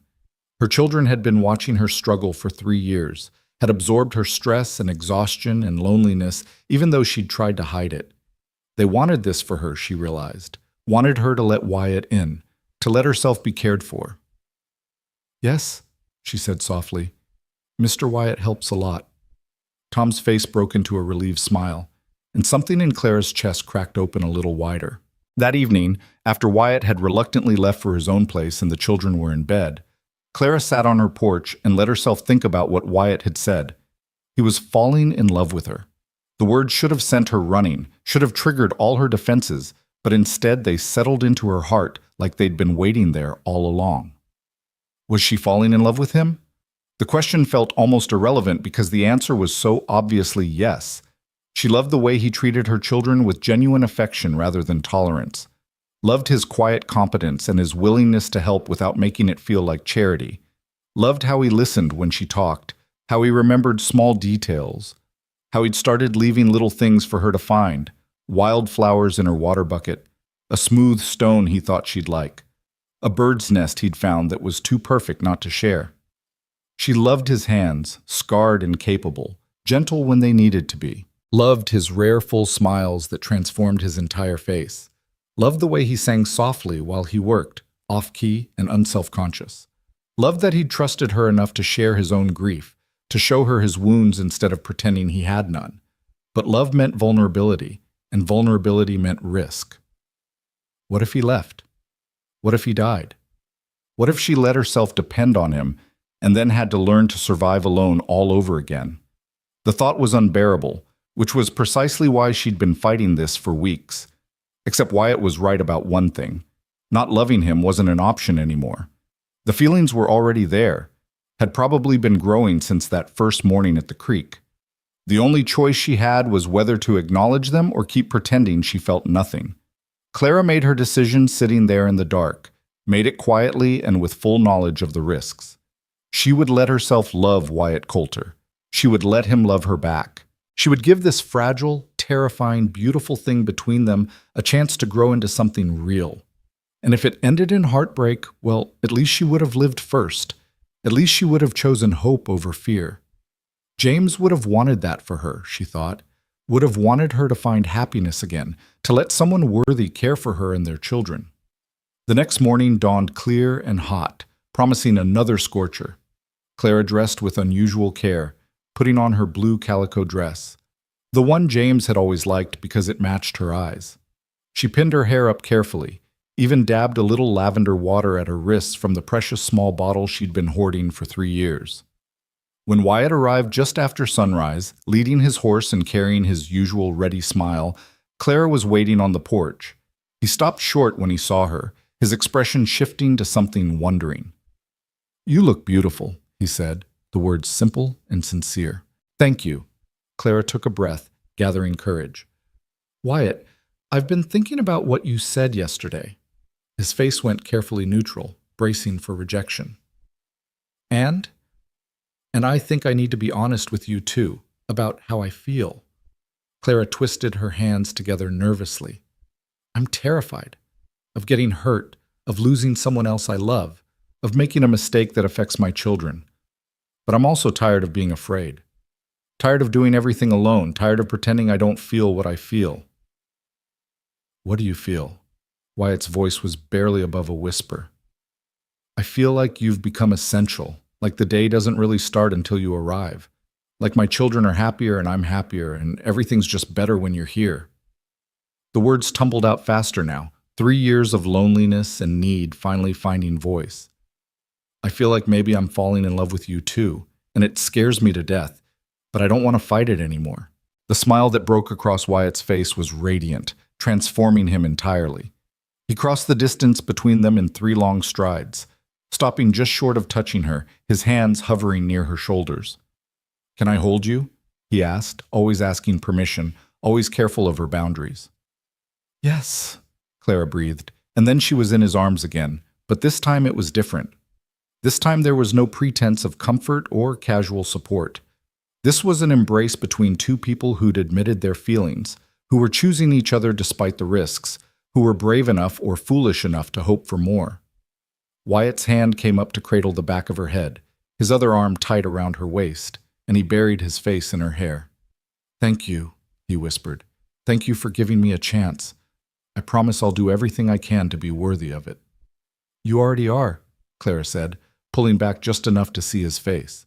"You've been worthy since the first day you showed up at the creek and offered to help without asking for anything in return." They stood there in the early morning light, holding each other, and Clara felt something settle deep in her chest, something that felt remarkably like peace.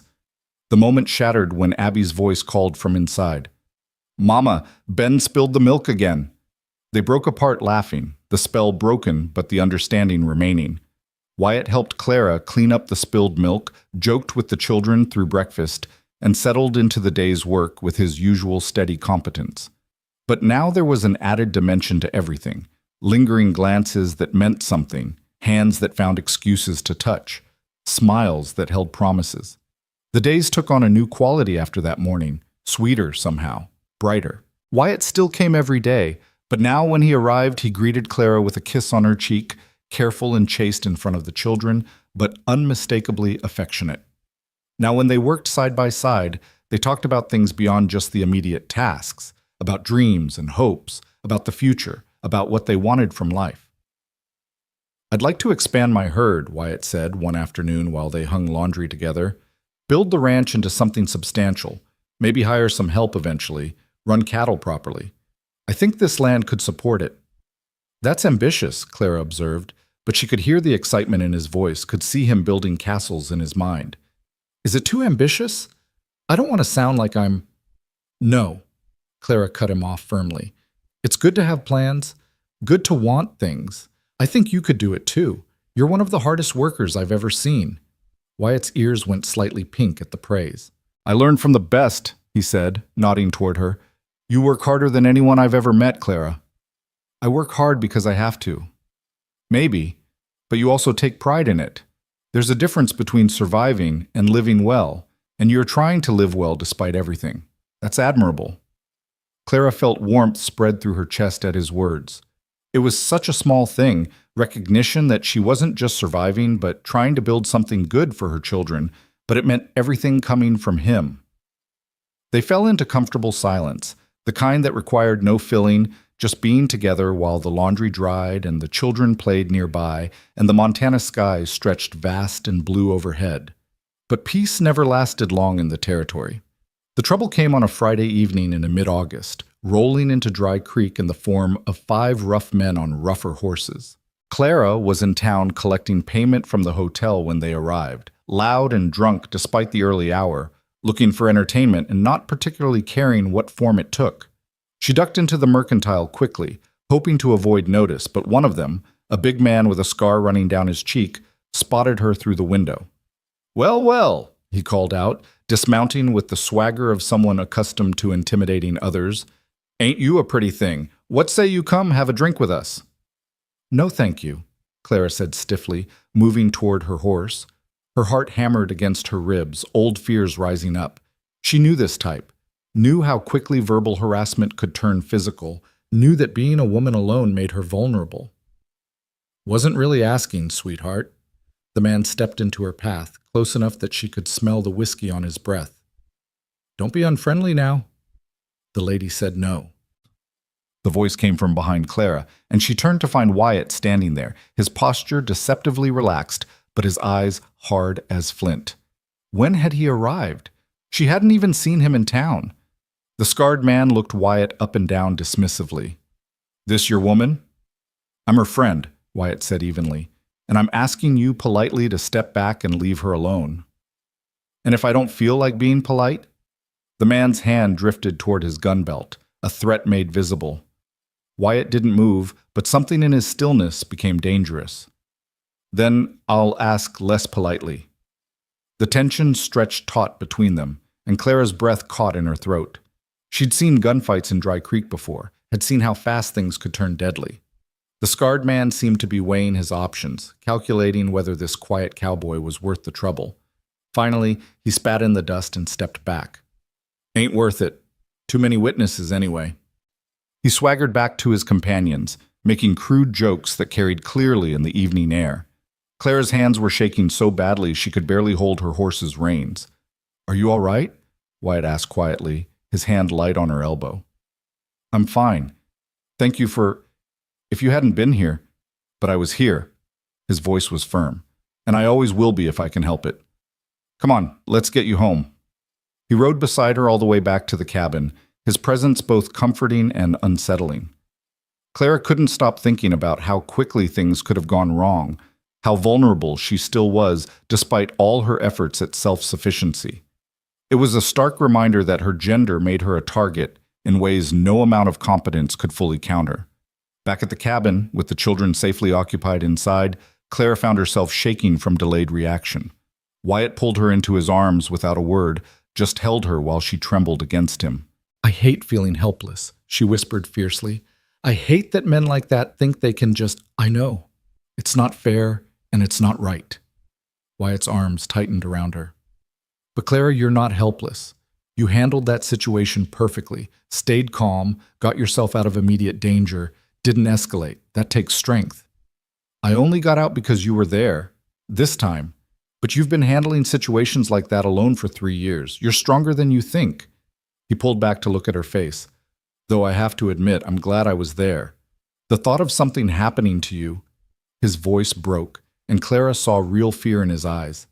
He loved her, she realized with sudden clarity. Really loved her. The kind of love that made you terrified of loss, that made you want to protect someone even when you knew you couldn't always be there. "I'm all right," she said softly, reaching up to touch his cheek. "I'm safe. You made sure of that." Wyatt turned his face into her palm, his eyes closing briefly. When he opened them again, they were bright with emotion. "Clara, I need to ask you something, and I want you to think about it seriously before you answer." "What is it?" "Marry me." The words hung between them, enormous and impossible and utterly sincere. Clara stared at him, her mind racing. They'd only admitted their feelings a few weeks ago. This was too fast, too soon, too...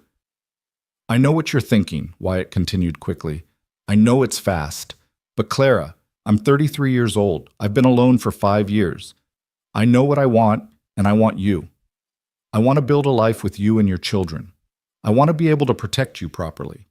to provide for you, to give those kids a father who will love every morning and fall asleep beside you every night. I want forever with you, starting as soon as you'll have me."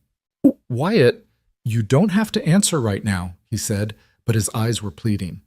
"Think about it. Really think about whether this could work, whether I could make you happy, whether you could trust me with your heart and your children's futures." Clara's mind spun with 1,000 thoughts at once. Marriage. To Wyatt. It would solve so many practical problems: financial security, protection, help with the children, legitimacy in a society that viewed widows with suspicion. But those were terrible reasons to marry someone, mercenary and cold. She needed to think about whether she loved him enough, whether the children would accept him as a father, whether she was ready to make that kind of commitment again. Except she already knew the answers to those questions. She did love him enough. The children already adored him, and she was tired of being alone, tired of pretending she didn't want exactly what Wyatt was offering. "I have 4 children," she said quietly, testing him one last time. 4 mouths to feed, 4 futures to secure. That's a lot to take on, Wyatt. His smile was soft and sure. "Then I'll make room for 5, 6, counting you, 7 if we're blessed with more children of our own someday. However many it takes, Clara. I'll make room for all of it." Something in Clara's chest broke open completely. The last wall, the final defense, the ultimate resistance. She looked at this man who'd appeared in her life like an answer to prayers she'd been too scared to voice, and she made her choice. "Yes," she whispered. "Yes?" Wyatt looked almost afraid to believe it. "Yes, I'll marry you. Yes to all of it, the life, the children, the future, everything. Yes." The sound Wyatt made was half laugh, half sob. He swept her up in his arms, spinning her around while she clung to his shoulders, both of them laughing and crying at the same time. When he set her down, he cupped her face in his hands and asked, "Can I kiss you?" Clara nodded, her heart racing, and Wyatt leaned in slowly, giving her time to change her mind. Their lips met softly, tentatively, a first kiss that held 3 years of loneliness and loss and the fragile hope of new beginnings. It was sweet and careful and profound, and when they broke apart, Clara felt transformed, not widow anymore, but woman, not alone, but chosen, not broken, but healing. "Mama?" Tom's voice came from the cabin door, curious. "What's happening?" Clara and Wyatt broke apart, both slightly flushed. Clara took a breath and called, "Come here, all of you. Mr. Wyatt has something to ask you." The children filed out, Tom cautious, the twins curious, Ellie rubbing sleep from her eyes.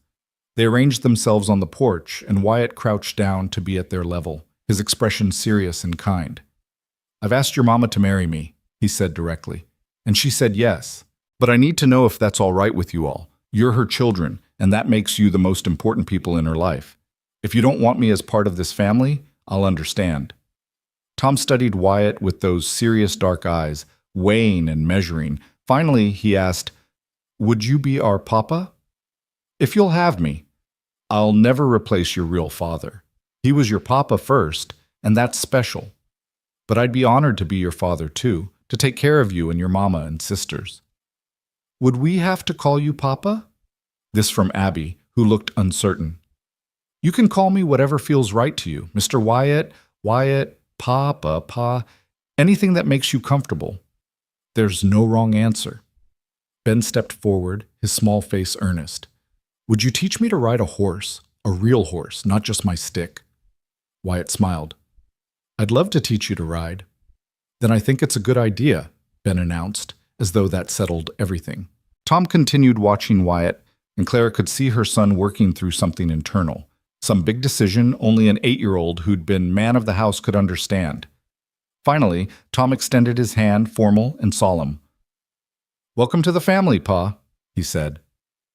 Wyatt shook Tom's hand with equal seriousness, but Clara could see the emotion shining in his eyes at hearing that word, Pa, for the first time. "Thank you, Tom. That means everything to me." Ellie, not to be left out, toddled over and raised her arms in the universal demand to be picked up. Wyatt obliged immediately, settling her on his hip, and she patted his cheek with one small hand. "You're staying forever now?" she asked. Forever and ever, Wyatt confirmed, his voice thick. Good. I like you. The simplicity of it, children's acceptance, freely given, made Clara's eyes burn with tears. Her babies were choosing him too, letting him into their small circle, making space for him in their hearts. It was more than she had dared hope for. That evening, after the initial excitement had died down and the children were in bed, Clara and Wyatt sat on the porch in the cooling darkness, holding hands and making tentative plans. How soon? Wyatt asked. I don't want to rush you, but I also don't want to wait longer than necessary. 2 weeks? Clara suggested. That gives us time to post banns, make arrangements, let people know. The pastor can marry us at the church. 2 weeks, Wyatt repeated, like he was testing how it felt. I can finish getting my place habitable in 2 weeks. There's a lot to do still, but the basics will be ready. You and the children can move in right after the wedding. The thought of leaving her cabin, the place she'd shared with James, where all her children had been born, gave Clara a pang. But she pushed it aside. That was the past.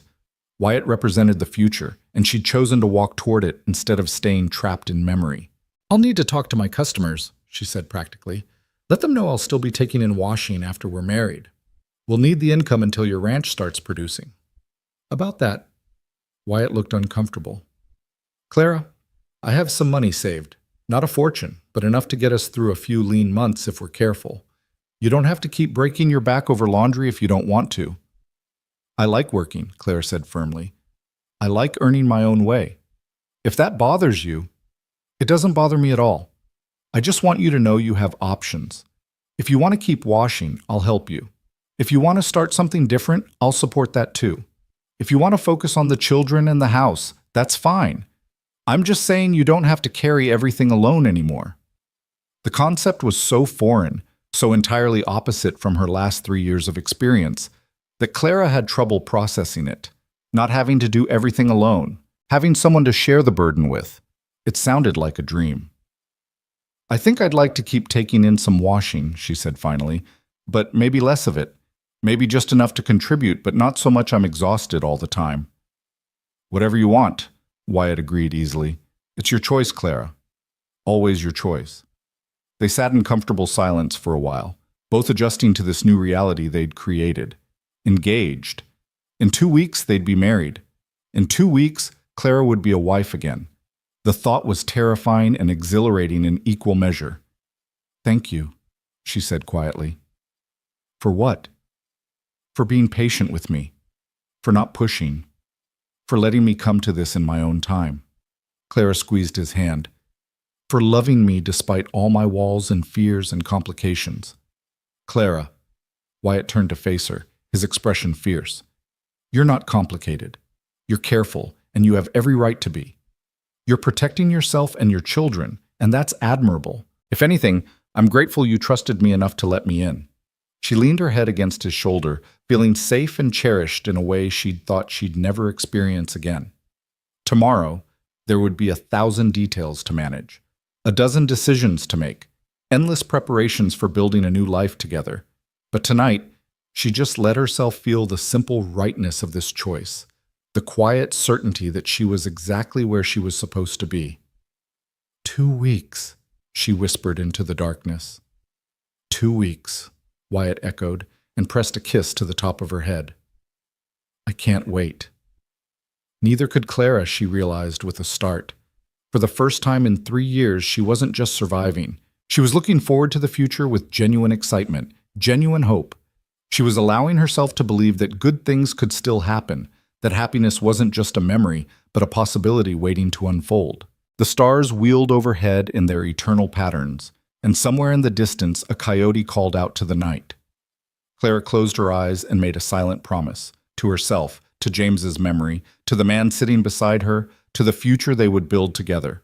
She would be brave enough to love again. She would be strong enough to believe in second chances. She would step forward into whatever came next with her eyes open and her heart willing.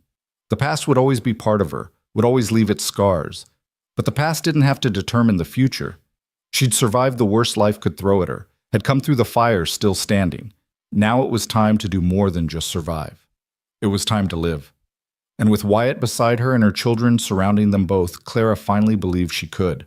The 2 weeks that followed moved with a strange duality, simultaneously crawling and racing, each day both endless and over before Clara could catch her breath. There was so much to do, so many details that seemed insignificant until they suddenly became urgent. She had to finish her outstanding laundry contracts, notify her regular customers about the change in her circumstances, mend and alter the one decent dress she owned to serve as her wedding gown. She had to help Wyatt prepare his house for a family of 6, had to figure out what to bring from her cabin and what to leave behind, had to navigate the complicated emotions of closing one chapter while opening another. The whole town knew within 2 days. Mrs. Henderson, collecting her clean linens, had been the first to hear the news and the first to spread it. By sunset the same day, Clara couldn't walk through town without receiving congratulations mixed with speculation. Some folks were genuinely happy for her.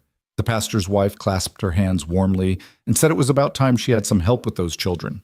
Others were less charitable, their smiles not quite reaching their eyes as they wondered aloud how a widow with 4 children had managed to catch herself a man so quickly.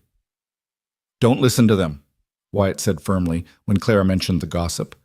"They're just bitter because their own lives aren't happy. We know the truth. And that's all that matters." But it did matter, at least a little. Clara had worked so hard to maintain her reputation these past 3 years, to be above reproach, to give no one any reason to question her character. Now there were whispers about unseemly haste, about whether perhaps something improper had been going on before the engagement. The accusations were baseless but persistent, and they stung. Tom heard some of the talk at the Mercantile and came home tight-lipped and angry. "Billy Henderson said his ma said you're being too forward," he reported, his young face flushed with indignation. "He said widows are supposed to wait longer before remarrying. I told him his ma was a busybody and he should mind his own business." Clara bit back a smile at her son's fierce loyalty, even as she gently corrected him. "Tom, I appreciate you defending me, but you can't go around calling people busybodies, even when they are. People will always talk. The best thing we can do is live our lives with integrity and let our actions speak for themselves." "But it's not fair," Tom protested. "You've been alone for 3 years. You deserve to be happy. Why do people care if you're getting married now versus 6 months from now?" "Because people always have opinions about how others should live," Clara said wearily. "Especially women. We're supposed to grieve forever, apparently, or at least longer than 2 weeks after finding a good man. But Tom, honey, I don't answer to them. I answer to God and to my own conscience, and both tell me I'm doing the right thing." She believed it too, most of the time. But in the quiet moments, when doubt crept in like fog, Clara found herself questioning everything. Was she rushing into this? Was she being fair to Wyatt, bringing him 4 children and all her baggage? Was she dishonoring James's memory by moving on? The questions circled endlessly, vultures picking at her peace of mind. Wyatt seemed to sense her struggles without her having to voice them. He showed up one evening, his arms full of wildflowers, purple lupine and Indian paintbrush and delicate white columbine, and presented them to her with ceremony. "What are these for?" Clara asked, surprised and touched. "Because you looked sad this morning, and I wanted to remind you of something beautiful." Wyatt set the flowers down carefully and took her hands in his. "Clara, if you're having second thoughts, if this is too fast or too much, you can tell me. We can wait longer if you need to. I'll be disappointed, but I'll understand. The last thing I want is for you to marry me out of obligation or pressure." "It's not that." Clara struggled to articulate the tangled emotions. "I want to marry you. I do. But everyone's talking, and Tom got into a fight defending me, and I keep wondering if I'm being selfish. If I'm thinking about what I want instead of what's best for the children." "What do the children want?"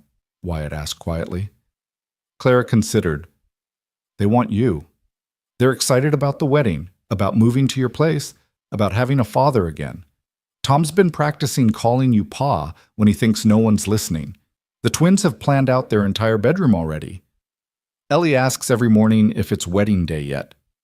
Then maybe you're not being selfish.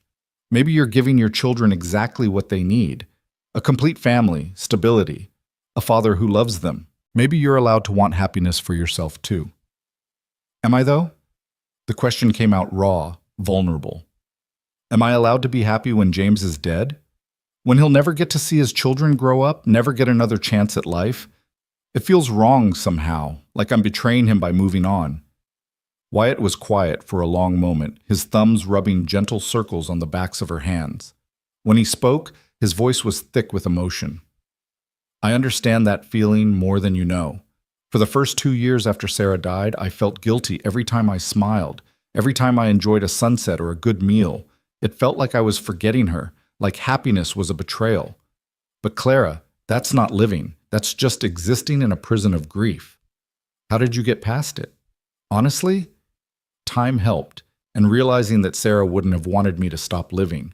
She was too generous, too full of life herself to want me trapped in misery forever. I think she'd be happy I found you, happy I'm building something good again. He paused, then added carefully, "What do you think James would want for you?" Clara closed her eyes, summoning her husband's face from memory. James, who'd been kind and gentle, who'd loved his family more than anything, who'd spent his last coherent moments begging her to be strong and take care of their babies. Would he want her to spend the rest of her life alone, struggling and exhausted?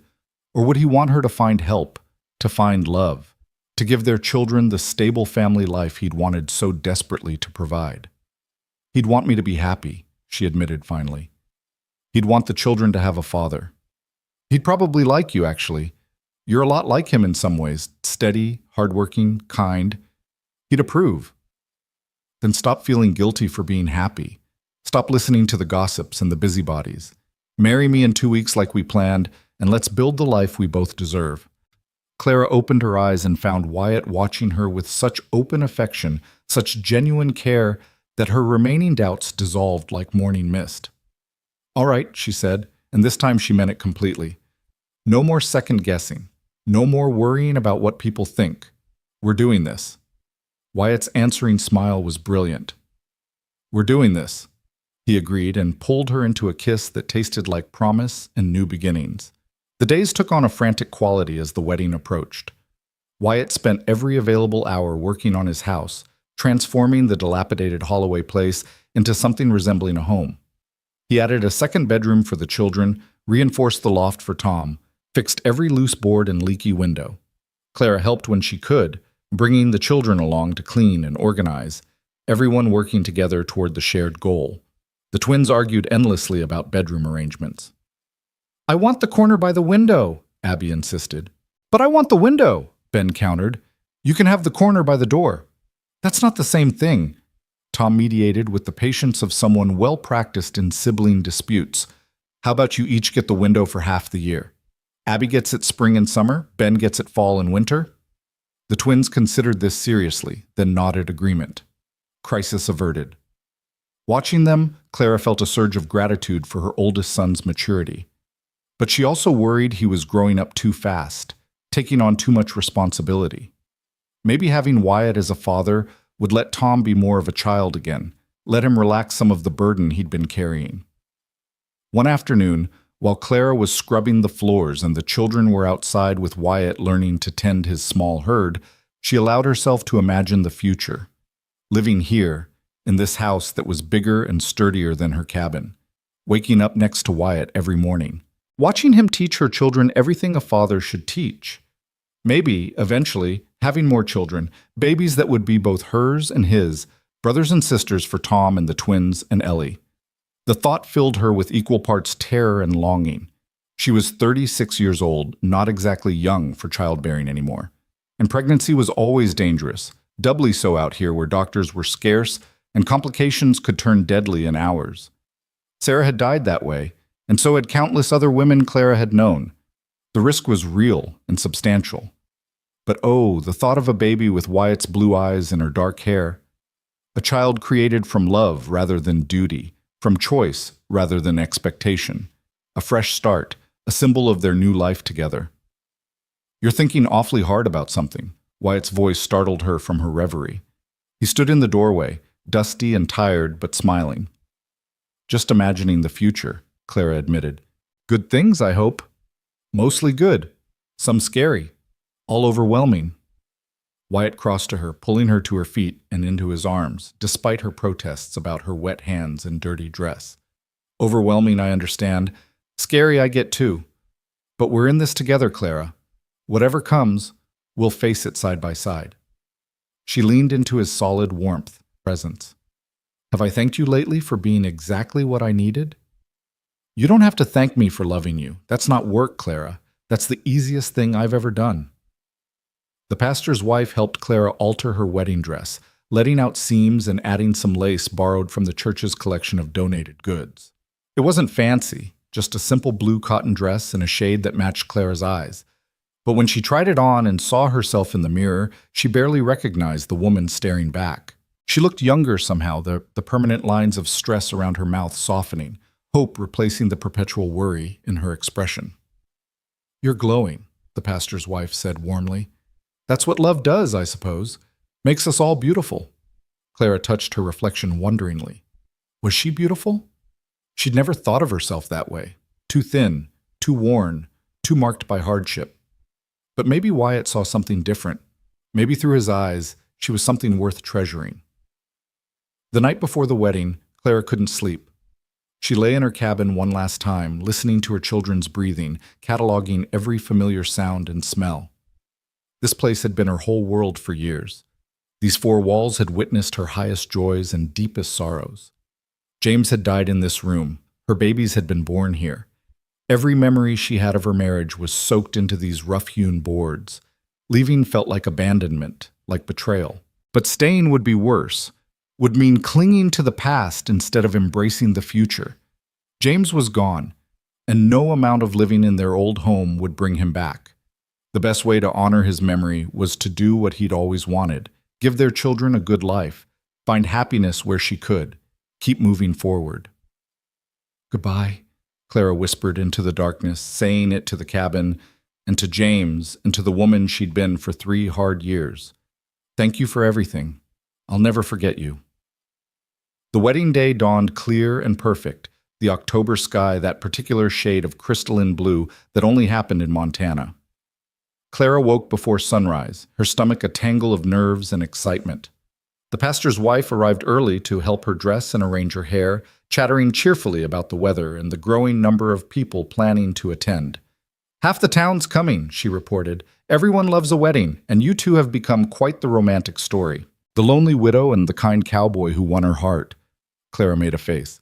I'm not sure I like being reduced to a story. Well, you'd better get used to it. People need something to talk about, and at least this is a happy tale instead of tragedy or scandal. The children were beside themselves with excitement, the twins arguing over who got to carry the wildflower bouquet down the aisle, Tom trying to slick his hair down with water and failing, Ellie spinning in circles in the new dress the pastor's wife had sewn for her. They were beautiful, all of them, and Clara felt her throat close up with emotion watching them. You all look so grown up, she managed. Do you think Pa will like our fancy clothes? Abby asked anxiously. Pa. They'd started calling him that consistently now, trying it out, making it fit, and Wyatt never corrected them, never suggested anything else. He just accepted the title with quiet grace, as though he'd been their father all along. He'll love them, Clara assured her daughter. He'll love all of you, just like always. The church was packed when they arrived, every pew filled with townspeople who'd come to witness the union. Clara saw familiar faces, her laundry customers, shopkeepers she'd traded with, neighbors from her scattered corner of the territory. Some looked genuinely happy for her. Others wore expressions of poorly concealed judgment. Clara lifted her chin and ignored them all, focusing instead on the man waiting for her at the altar. Wyatt stood straight and proud in his Sunday best, a suit she'd never seen him wear, his hair neatly trimmed, his face clean-shaven. But his eyes were the same, warm and blue and full of love as he watched her walk down the aisle with Tom on one side and the twins on the other, Ellie toddling ahead dropping flowers with more enthusiasm than accuracy. When Clara reached the front of the church and Tom solemnly placed her hand in Wyatt's, she felt a shift happen, some fundamental change in the universe's alignment, some sense of rightness clicking into place. This was exactly where she was supposed to be, exactly what she was supposed to be doing. The pastor began speaking, his words the familiar liturgy of marriage. Clara barely heard them, too focused on Wyatt's face, on the way his hand trembled slightly holding hers, on the absolute certainty she saw in his expression. He wasn't afraid, wasn't second-guessing. He wanted this, wanted her and her chaos and her complicated life, with no reservations, no doubts, no conditions. Do you, Wyatt James Coulter, take Clara Marie Boone to be your lawfully wedded wife, to have and to hold from this day forward, for better or worse, for richer or poorer, in sickness and in health, until death do you part? I do, Wyatt said firmly, his voice carrying through the church. I absolutely do. And do you, Clara Marie Boone, take Wyatt James Coulter to be your lawfully wedded husband, to have and to hold from this day forward, for better or worse, for richer or poorer, in sickness and in health, until death do you part? Clara took a breath, thought of James watching from wherever souls went after death, silently asked his permission and blessing one final time. Then she looked into Wyatt's eyes and spoke her truth. I do. With all my heart, I do. The pastor smiled. Then by the power vested in me by the territory of Montana and Almighty God, I now pronounce you husband and wife. Wyatt, you may kiss your bride. Wyatt stepped forward, cupped Clara's face in his work-roughened hands, and kissed her with a tenderness that made her knees weak. It wasn't a brief ceremonial kiss, but something deeper, more meaningful, a promise made physical, a commitment sealed with affection. When they broke apart, Clara was breathless and blushing, and the church erupted in applause. Ladies and gentlemen, the pastor announced, I present to you Mr. and Mrs. Wyatt Coulter, and their children Tom, Abigail, Benjamin, and Eleanor. The children clustered around them immediately, and Wyatt pulled them all into a group embrace, this instant family, bound together by choice and love and hope. Clara felt tears streaming down her face, but they were good tears, happy tears, the kind that came from overwhelming emotion rather than grief. Are you happy, Mama? Ellie asked, patting Clara's wet cheeks with concern. I'm very happy, baby. Happier than I've been in a long time. Good, Ellie announced. Now we have a papa again, a real one who doesn't go away. Wyatt's eyes met Clara's over the children's heads, and she saw her own emotion reflected back, gratitude and wonder and the particular joy that came from unexpected second chances. The reception was held in the church hall, a simple affair with donated food and homemade decorations, but it felt grand to Clara. People she barely knew came up to offer congratulations, to admire the children, to tell Wyatt he was a lucky man. For once, Clara didn't bristle at the phrasing. He was lucky, but so was she. They were both lucky to have found each other, to have been brave enough to risk love again. Tom stayed close to Wyatt all afternoon, proudly introducing him to anyone who'd listen as my pa. The twins stuffed themselves on cake until they were nearly sick, spinning dizzy circles with the other children. Ellie fell asleep in Wyatt's arms, worn out from excitement, her small face peaceful and content.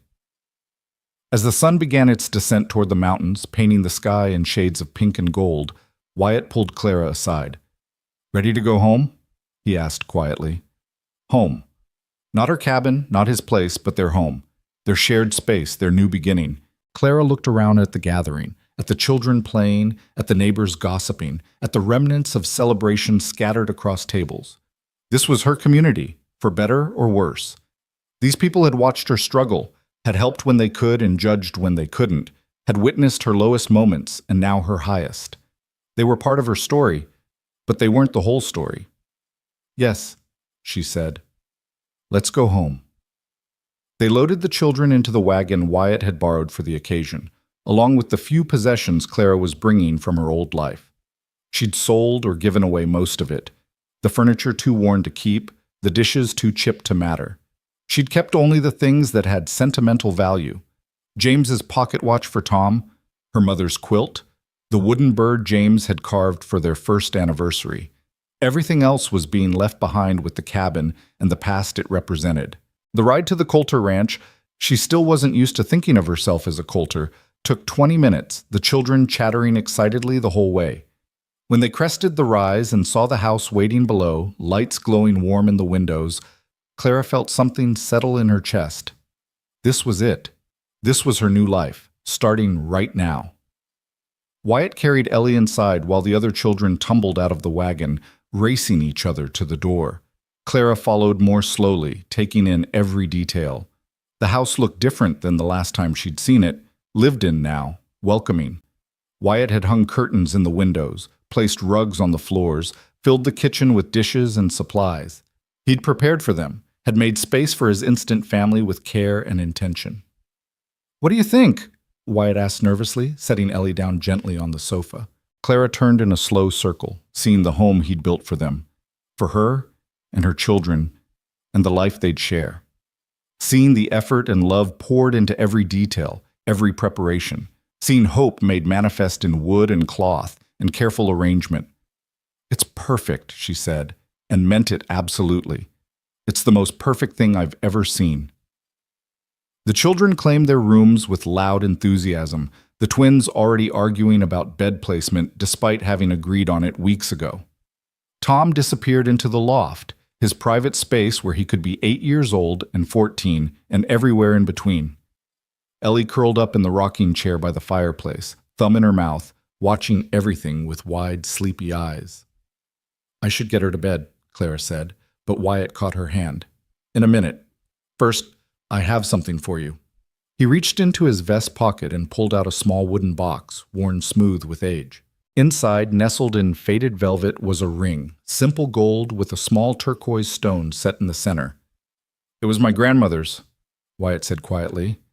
"The only thing of value I own, really. Sarah wore it for the 5 years we were married, and when she died, I put it away. Thought I'd never have reason to take it out again. But I want you to have it now, Clara. Want you to wear it as a symbol of everything we're building together." Clara's hand shook as she took the ring, feeling the weight of history in it. Wyatt's grandmother wearing it in love, Sarah wearing it in love, now being offered to her in love. 3 women, 3 marriages, 3 chances at happiness spanning generations. "Are you sure?" she asked. "This has so much history, so much meaning, which is exactly why I want you to have it. Sarah would approve. She was generous like that. And my grandmother would have loved that her ring keeps being part of love stories. Please, Clara, wear it and know that you're part of something bigger than just us. You're part of a legacy of people who chose love despite the risks." Clara slipped the ring onto her finger, and it fit perfectly, like it had been waiting for her all along. The turquoise caught the lamplight, glowing warm and blue. "Thank you," she whispered. "I'll treasure it always." Wyatt pulled her close, resting his chin on top of her head. "We did it," he said softly. "We're actually married. You're actually my wife." "You're actually my husband," Claire replied, testing out the word. Husband. It felt strange and familiar at once, like wearing shoes that had been broken in by someone else but were starting to fit her feet. They stood there holding each other while chaos erupted around them, children calling questions, unpacking, making noise, the normal disorder of 5 people settling into shared space. Eventually, they'd have to address all of it, organize and mediate and establish routines. But for this moment, they just held each other and marveled at the improbable miracle of their union. Later that night, after the children were finally asleep and the house had quieted, Clara and Wyatt sat on their front porch watching the stars emerge one by one in the darkening sky. She was wearing a borrowed nightgown from the pastor's wife. He was in his undershirt and trousers, and they looked like any married couple settling in for the evening. Except they weren't any married couple. They were Clara and Wyatt, 2 broken people who'd found each other and decided to build something whole from their combined fragments. "Are you nervous?" Wyatt asked quietly. Clara considered the question honestly. She should be nervous. First night as a married woman, sharing a bed with a man who wasn't James, navigating the intimate aspects of marriage she hadn't experienced in 3 years. But instead she just felt peaceful, certain, ready. "No," she said. "Should I be?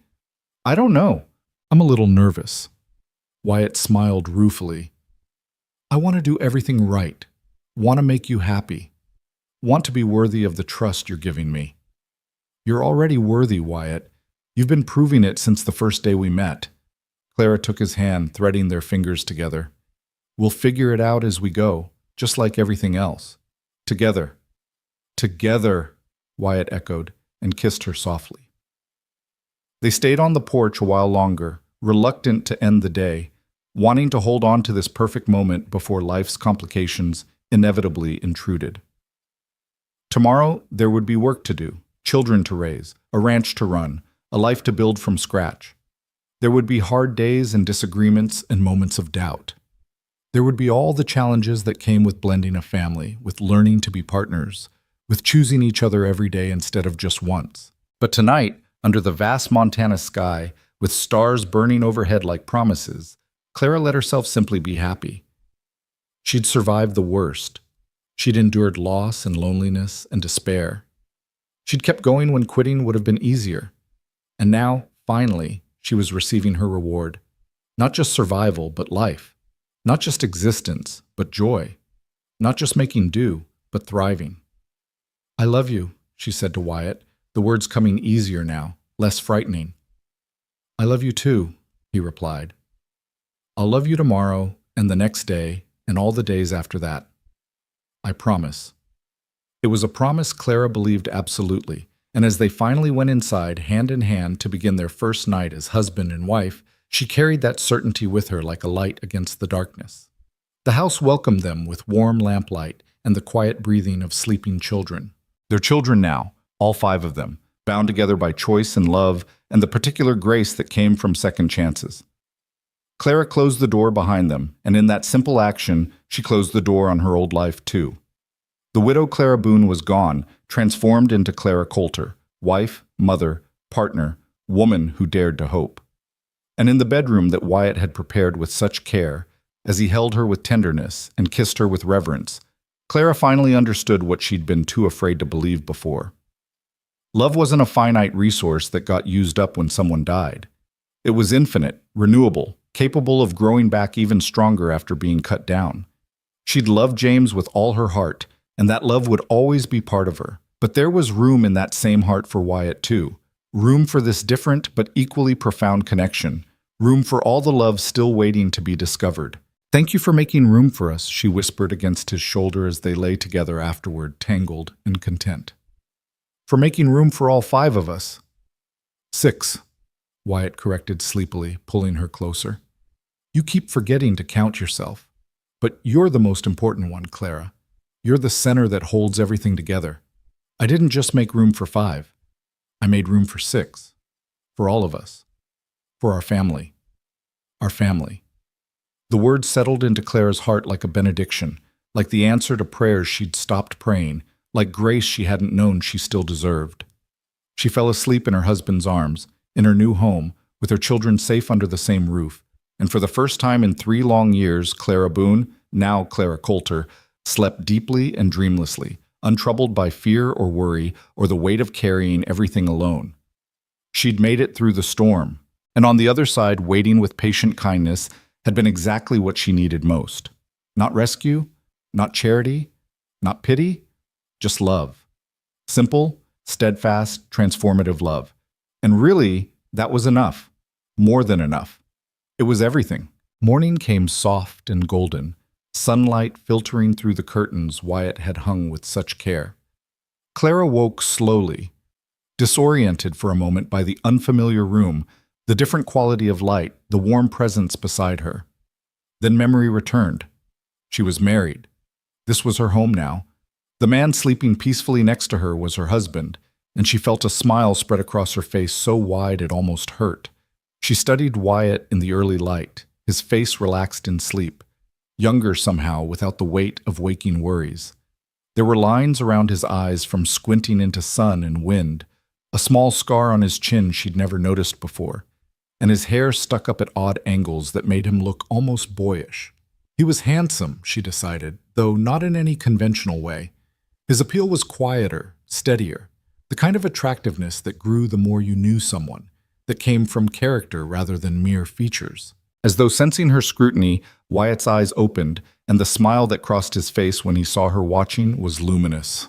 "Morning, wife," he said, his voice rough with sleep but warm with affection. "Morning, husband," Clara replied, testing out the word again. It still felt new, like clothes that hadn't quite been broken in yet, but not uncomfortable, just different. They lay there for a few precious minutes, neither wanting to break the spell, both knowing the demands of the day would descend soon enough. Sure enough, footsteps thundered overhead as Tom woke in the loft, followed shortly by the twins' voices raised in some argument already in progress. Ellie's high-pitched call of "Mama" sealed the end of their peaceful morning. Reality intrudes, Wyatt said with wry amusement, sitting up and stretching. Welcome to married life with 4 children. 5, Clara corrected automatically, then caught herself. Wait, no, 4. I keep doing that. Wyatt looked at her curiously. Doing what? You said 4 children, and I automatically started to correct you to 5 before I remembered Ellie's the 4th. I don't know why I keep thinking there's 5. Clara shook her head at her own confusion, but Wyatt had gone very still, his expression shifting to something wondering and almost reverent. Clara, he said carefully, is there any chance you could be pregnant? The question hung in the air between them, enormous and impossible, and suddenly not impossible at all. Clara's mind raced, counting back, doing the mathematics that women did without thinking. Her monthly courses had always been irregular, especially under stress, so she hadn't thought much of missing them. But it had been, 6 weeks? 7? And there'd been that persistent nausea she'd attributed to nerves about the wedding, and the exhaustion that seemed deeper than usual, and, "Oh," she said faintly, "oh, I think I might be." Wyatt's face transformed, joy breaking across it like sunrise. "Really? Are you sure?" "No, I'm not sure. I'd need more time to be certain. But the signs are there, now that I think about it." Clara pressed a hand to her still flat stomach, wonder and terror warring inside her. "Wyatt, I'm 36 years old. Having a baby at my age is dangerous. And after Ellie's birth, the doctor said—" "What did the doctor say?" Wyatt's voice had gone sharp with concern. Clara hadn't thought about this in years, had pushed the memory away because it hadn't mattered when she'd been alone and unlikely to remarry. "He said I'd nearly bled out, that my body had taken the maximum it could handle, that having another baby might—" She couldn't finish the sentence, couldn't voice the word that hovered between them like a curse. "Might kill you," Wyatt finished flatly. His hand found hers, gripping tight. "We'll go see a doctor. A real one, not some frontier physician who doesn't know what he's talking about. We'll find out what's true and what the risks really are, and then we'll decide together what to do." "There's not much deciding to be done if I'm already pregnant," Clara pointed out. "It's not like I can change it." "No, but we can make sure you have the best care possible. We can bring in help so you're not overworking. We can do everything in our power to keep you safe." Wyatt's voice was fierce, protective. "I just got you, Clara. I'm not losing you. Whatever it takes, whatever it costs, you're going to be fine. We both are." Clara wanted to believe him, wanted to trust that love and determination could overcome biology and chance. But she'd seen too many women die in childbirth, had held James's hand while he weakened and faded despite all her efforts. She knew firsthand that wanting someone to survive wasn't always enough. "Mama!" Ellie's voice came louder now, punctuated by small fists pounding on the bedroom door. "Mama, I'm hungry!" "We should get up," Clara said, grateful for the interruption, for the excuse to table this enormous, terrifying conversation. "The children need breakfast." But Wyatt didn't release her hand. "We're going to talk about this more. Today. Promise me you won't just push it aside and pretend everything's fine." "I promise," Clara agreed, because there was no point pretending this wasn't happening, wasn't real, wasn't potentially life-changing in the best and worst ways possible. They dressed quickly and emerged to organized chaos. Tom was attempting to make breakfast and failing spectacularly, having used salt instead of sugar in what was supposed to be porridge. The twins were arguing about whose turn it was to feed the chickens. Ellie had somehow gotten into the flour and was covered head to toe in white dust, looking like a small ghost. Clara and Wyatt exchanged glances, then burst out laughing simultaneously. This was their life now, constant motion, endless small crises, the particular mayhem that came with 4 children under one roof. It was overwhelming and exhausting and absolutely perfect. "All right, everyone stop what you're doing," Clara called out with the authority of a woman who'd been managing chaos for years. "Tom, thank you for trying to help, but that porridge is beyond saving. Abby, Ben, it's Ben's turn for chickens. I remember because Abby did it yesterday. Ellie, sweetheart, how did you even reach the flour?" "I climbed," Ellie said proudly, pointing at a chair she'd apparently dragged across the kitchen. "Of course you did. All right, bath time for you, and everyone else can help pop." she caught herself, glancing at Wyatt. Help your father make a proper breakfast. Wyatt's expression at hearing her call him father, at the casual way she'd integrated him into the family structure, was worth every moment of uncertainty and fear. He stepped into the role naturally, directing the children with gentle authority, turning breakfast preparation into a lesson about cooking and measurements and working together. Clara carried Ellie off to wash the flour away, and while she scrubbed her youngest daughter clean, her mind kept returning to the possibility growing inside her. A baby. Wyatt's baby. A symbol of their new life together, a fresh start. Mama, you're squeezing too hard, Ellie protested, and Clara realized she'd been gripping her daughter's arm without noticing. Sorry, baby. Mama was thinking about something else. What were you thinking about? Just grown-up things. Nothing for you to worry about. Ellie studied her with those solemn green eyes that saw too much. Are you happy, Mama? You look worried. Out of the mouths of babes, Clara thought. I'm very happy, Ellie, and a little worried too, but that's just what mamas do. We worry because we love you all so much. But you don't have to worry all alone anymore, Ellie said with the simple wisdom of 4-year-olds. You have Pa now. He can help with the worrying. Clara felt tears prick her eyes. Her daughter was right. She didn't have to carry everything alone anymore. Whatever happened with this pregnancy, if she even was pregnant, she had Wyatt to face it with her. The thought was both comforting and terrifying because letting someone help meant letting them close enough to be hurt by loss. Breakfast was a cheerful affair, everyone talking over each other, making plans for the day. Wyatt needed to check the cattle, and Tom immediately volunteered to help, his face eager with the prospect of real ranch work. The twins wanted to explore their new surroundings, and Ellie just wanted to be wherever Clara was. It was the normal rhythm of family life, and Clara felt herself relaxing into it despite her underlying anxiety. After breakfast, while Wyatt was outside with Tom and the children were occupied, Clara slipped away to the small root cellar where she'd stored her medicinal herbs. She found the pennyroyal and rue, the herbs women used when they suspected pregnancy and needed to know for certain. Mixed properly, brewed into tea, they would bring on bleeding if a woman was pregnant, effectively ending it in the very early stages. Clara stood there holding the dried plants, weighing them in her hands like she was weighing her life. She could drink this tea and know for certain within a day or two. If she wasn't pregnant, nothing would happen. If she was, the pregnancy would end, and with it the danger of childbirth at her age, the risk of leaving her children motherless, the possibility of dying like Sarah had died. It would be the practical choice, the safe choice, the choice that prioritized the 4 children she already had over the potential ones she might be carrying. But Clara found herself remembering Wyatt's face that morning, the joy that had transformed him when he'd realized she might be pregnant. Found herself imagining a baby with his blue eyes and quiet smile. Found herself wanting, desperately, and against all logic, to give him this gift, a child of his own, a fresh start after years of grief, living proof that love could triumph over loss. She was still standing there, paralyzed by indecision, when Wyatt found her. Clara? His voice was gentle, concerned. What are you doing down here? She couldn't lie to him, didn't want to start their marriage with deception. So she held up the herbs, let him see what she'd been considering. Understanding dawned in his eyes, followed by something that looked like pain. You were thinking about ending it, he said quietly.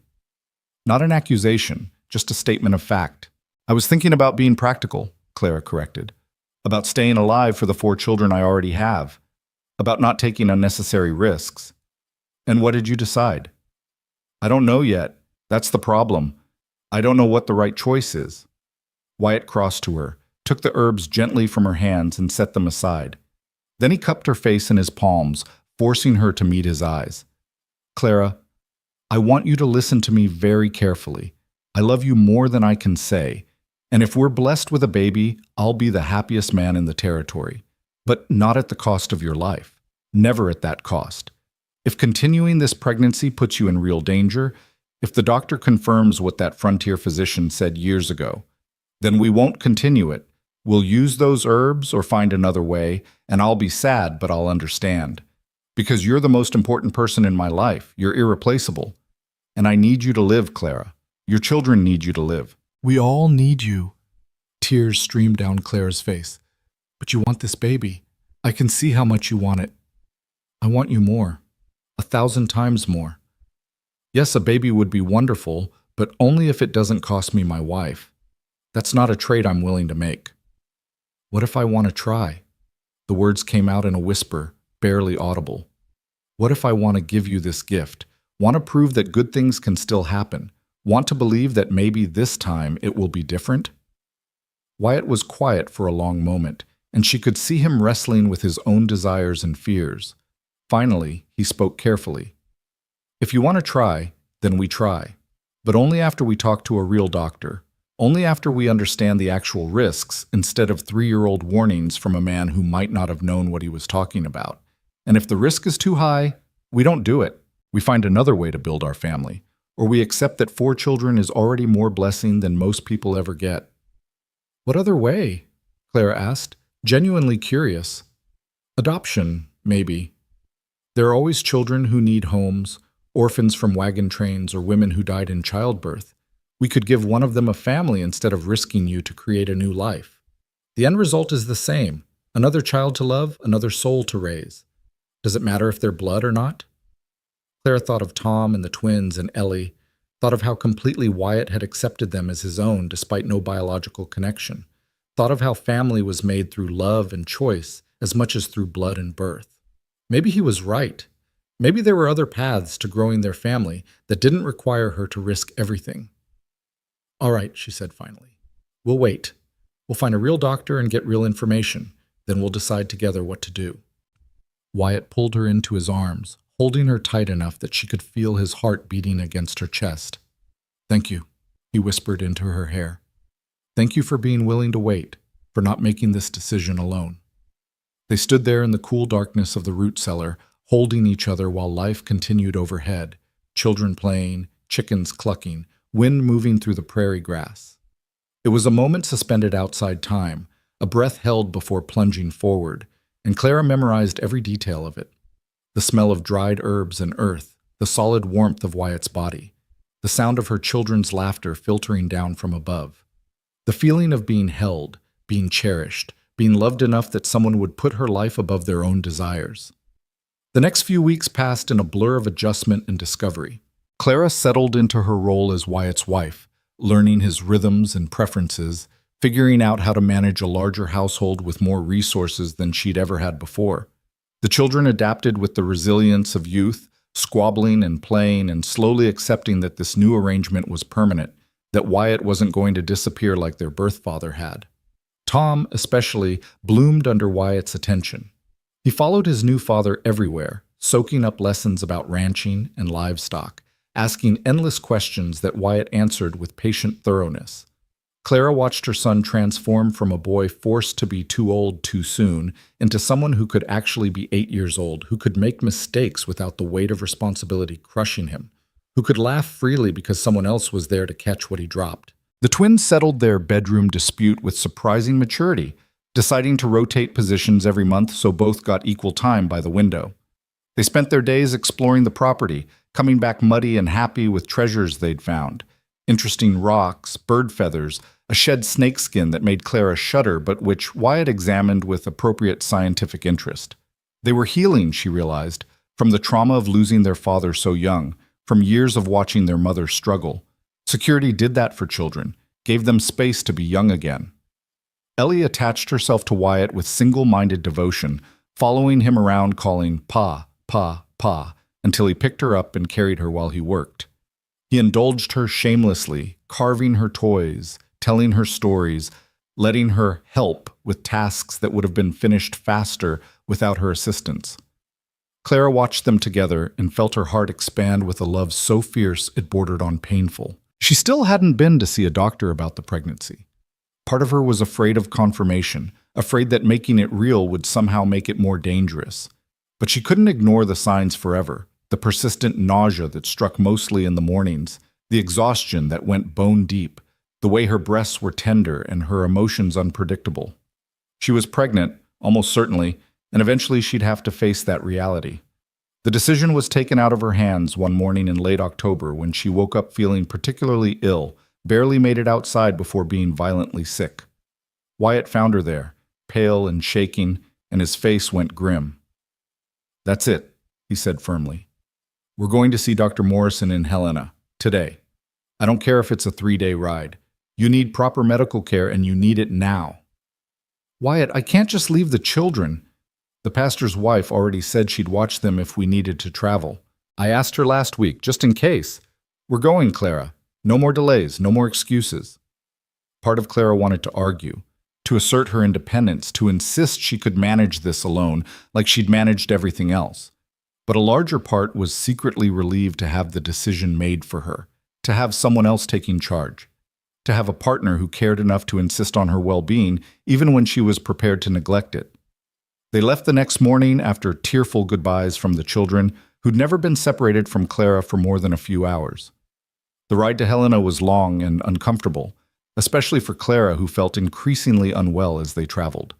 But Wyatt was patient and solicitous, stopping frequently to let her rest, finding the smoothest paths, doing everything possible to ease her discomfort. Dr. Morrison's office was in a proper building on Helena's main street, and the doctor himself was a distinguished-looking man in his 50s with kind eyes and an air of professional competence.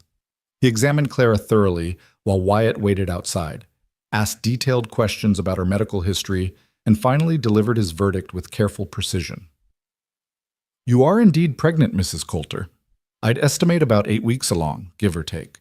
And regarding the concerns you mentioned about your previous physician's warnings," he paused, consulting his notes, "I won't say the risks aren't real.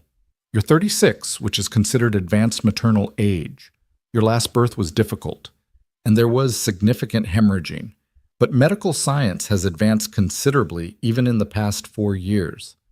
We have better techniques now for managing bleeding, better understanding of what causes complications. I wouldn't call this pregnancy impossible or even inadvisable, but it will require careful monitoring and perhaps some restrictions on your activities as you progress." Clara felt tears of relief streaming down her face. Not impossible, not a death sentence, just difficult, requiring care and caution, but possible. "What kind of restrictions?" she asked. "No heavy lifting after the 5th month, plenty of rest, particularly in the final trimester. Someone should be with you when you deliver, preferably someone with medical training or at least experience with difficult births. And at the first sign of unusual bleeding or severe pain, you need to get to a doctor immediately, even if it means traveling." "I can do all that," Clara said eagerly. "We have help now, and my husband is very careful about my health." Dr. Morrison smiled. I could tell from the way he was pacing outside like a caged animal. He clearly cares deeply for you. "That's good. You'll need that support over the coming months. But Mrs. Coulter, I need you to understand something. Even with all precautions, childbirth is dangerous. At your age, with your history, the risks are elevated. There's a real possibility of complications that could be serious or even fatal. I don't say this to frighten you, but you need to make this decision with full knowledge of what you're facing." Clara thought of the herbs in her root cellar, of the choice she'd been too afraid to make, of Wyatt's declaration that he wanted her more than any baby. She thought of her 4 children who needed their mother, of the life she'd finally started building after years in the wilderness. She thought of all the reasons to end this pregnancy, to choose safety over risk. And then she thought of the tiny life growing inside her, of Wyatt's joy when he'd realized she was pregnant, of giving her children a sibling who would be born into love and security. She thought of defying death one more time, of proving that hope could triumph over fear, of choosing life even when life was dangerous. "I want to try," she said firmly. "I want to have this baby. And I'm going to do everything right, follow every instruction, be as careful as humanly possible. But I want to try." Dr. Morrison nodded slowly. "Then I'll do everything in my power to help you succeed. I want to see you again in a month, and monthly after that until we're closer to your time. If you start having any problems before then, send word immediately and I'll come to you. Do you have a midwife in your area?" "There's Mrs. Patterson. She's delivered most of the babies in Dry Creek." "Good. Coordinate with her, but make sure she knows to send for me if anything seems wrong. And Mrs. Coulter, try not to worry too much. Stress isn't good for you or the baby. Focus on staying healthy and let that husband of yours do the heavy worrying." When Clara emerged from the examination room, she found Wyatt wearing a groove in the waiting room floor with his pacing. He looked up sharply when she appeared, and she could see the fear naked on his face. "About 8 weeks. And Dr. Morrison says it's dangerous but not impossible. He gave me restrictions and instructions, and I have to see him monthly, but he thinks if I'm careful, I can do this." Wyatt pulled her into his arms right there in the doctor's office, not caring who saw. "Are you sure?" he asked into her hair. "Are you absolutely certain you want to take this risk?" "I'm sure," Clara said, and realized she meant it completely. "I'm terrified, but I'm sure. We're going to have a baby, Wyatt, a fresh start, a symbol of everything we've built together. It's going to be all right. I have to believe it's going to be all right." The ride home felt different, lighter somehow, despite the weight of knowledge they now carried. They stopped at a hotel for the night rather than camping, Wyatt insisting Clara needed a proper bed and rest. And lying there in the dark, his hand resting protectively over her still flat stomach, Clara allowed herself to feel hopeful. Maybe this time would be different. Maybe medicine had advanced enough. Maybe she was strong enough. Maybe love was powerful enough to overcome biology and chance. Maybe, just maybe, she'd get to have it all. Her life, her children, her husband, and this new baby that represented everything good their union could create. The children greeted them with explosive enthusiasm when they returned, the twins practically tackling Clara in their eagerness to hug her. Even Tom, usually more reserved, clung to her for a long moment. "Did you miss us?" Clara asked, smoothing his hair. "So much," Tom admitted. "It was weird without you here. The house felt empty. Well, we're back now, and we have some news to share with all of you." They gathered in the living room, 4 expectant faces turned toward their parents. Clara glanced at Wyatt, who nodded encouragement. "How would you all feel about having a baby brother or sister?" Clara asked. The room erupted. Abby shrieked with excitement. Ben started jumping up and down. Tom's face split into a grin. Only Ellie looked confused. "A baby? Where's the baby?" she asked, looking around as though expecting one to materialize. "The baby is growing in Mama's belly," Wyatt explained gently. "It will take a long time, many months, before the baby is ready to be born. But sometime next spring you'll have a new brother or sister." "Will you still love us?" Ben asked suddenly, his expression anxious. "When the new baby comes, will you forget about us?" Clara's heart broke a little at the question, at the insecurity that still lingered despite months of stability. She knelt down to Ben's level, gathering him close. "Never," she said fiercely. "We will never forget about you or love you less.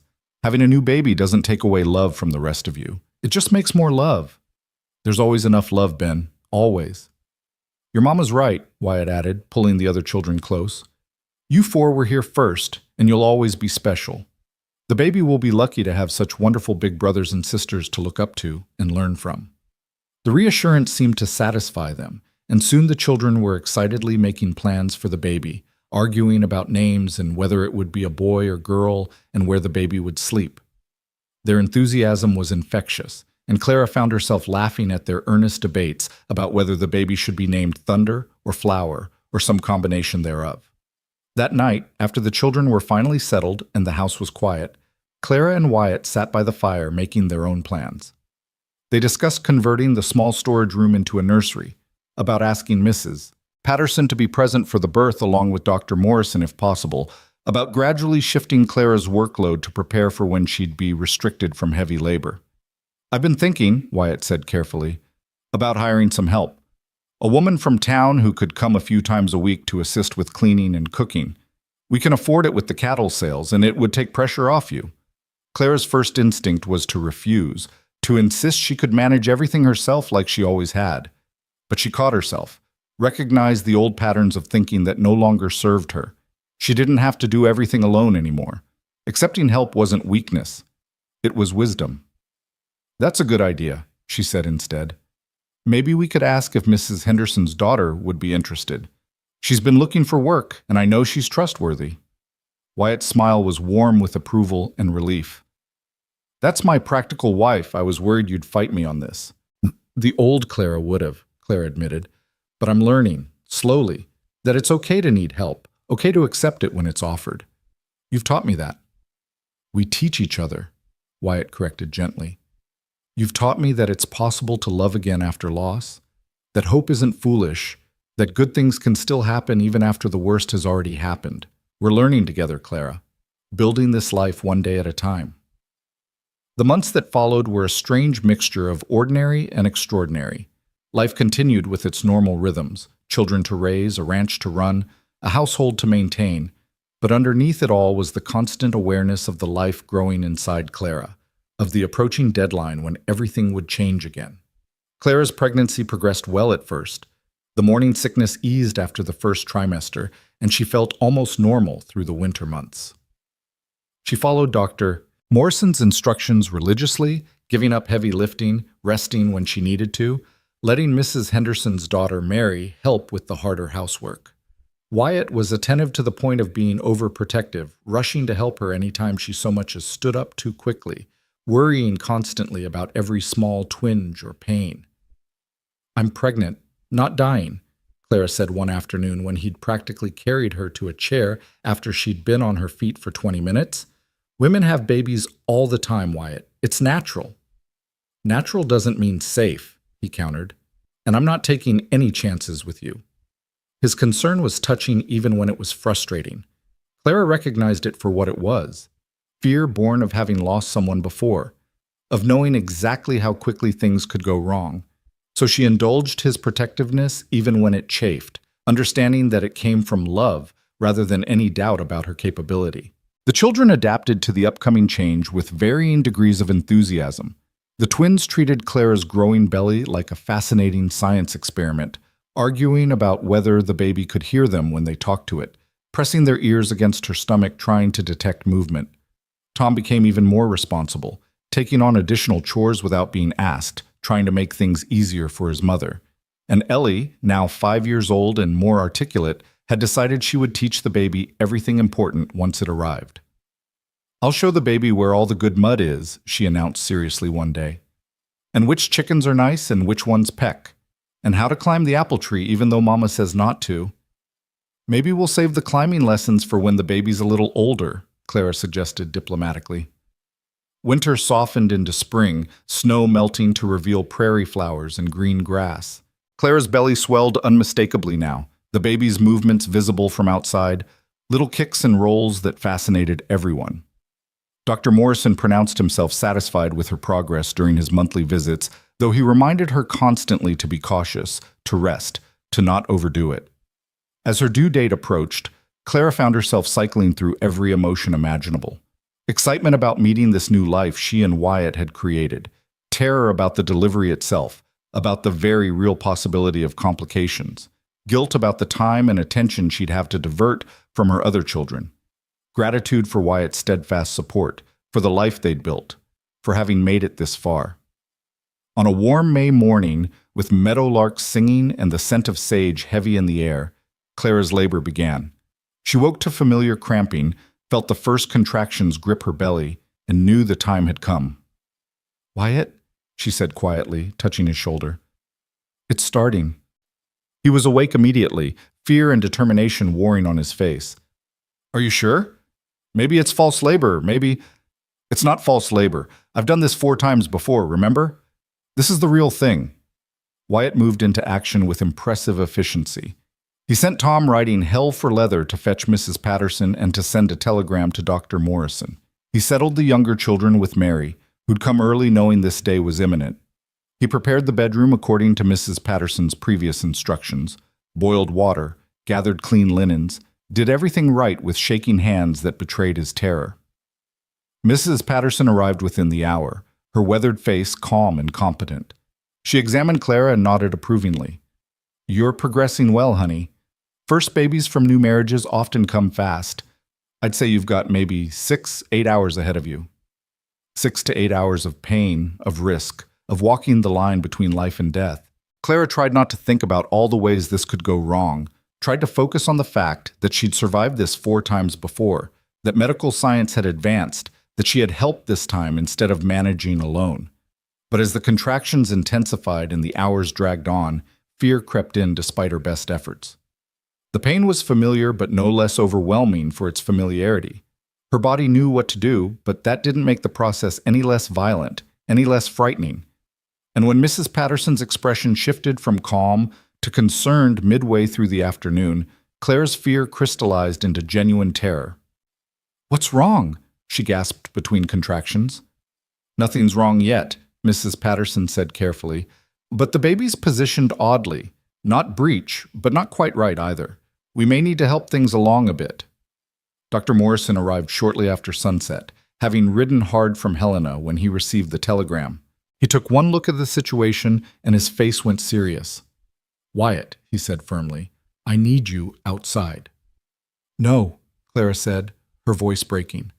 "Don't send him away. I need him here." The doctor hesitated, then nodded. "All right, but you stay up by her head, hold her hands, keep her calm. Can you do that?" Wyatt moved immediately to Clara's side, taking her hands in his, pressing kisses to her forehead. "I'm right here," he whispered. "I'm not going anywhere. You're going to be fine, you hear me? You're going to be just fine."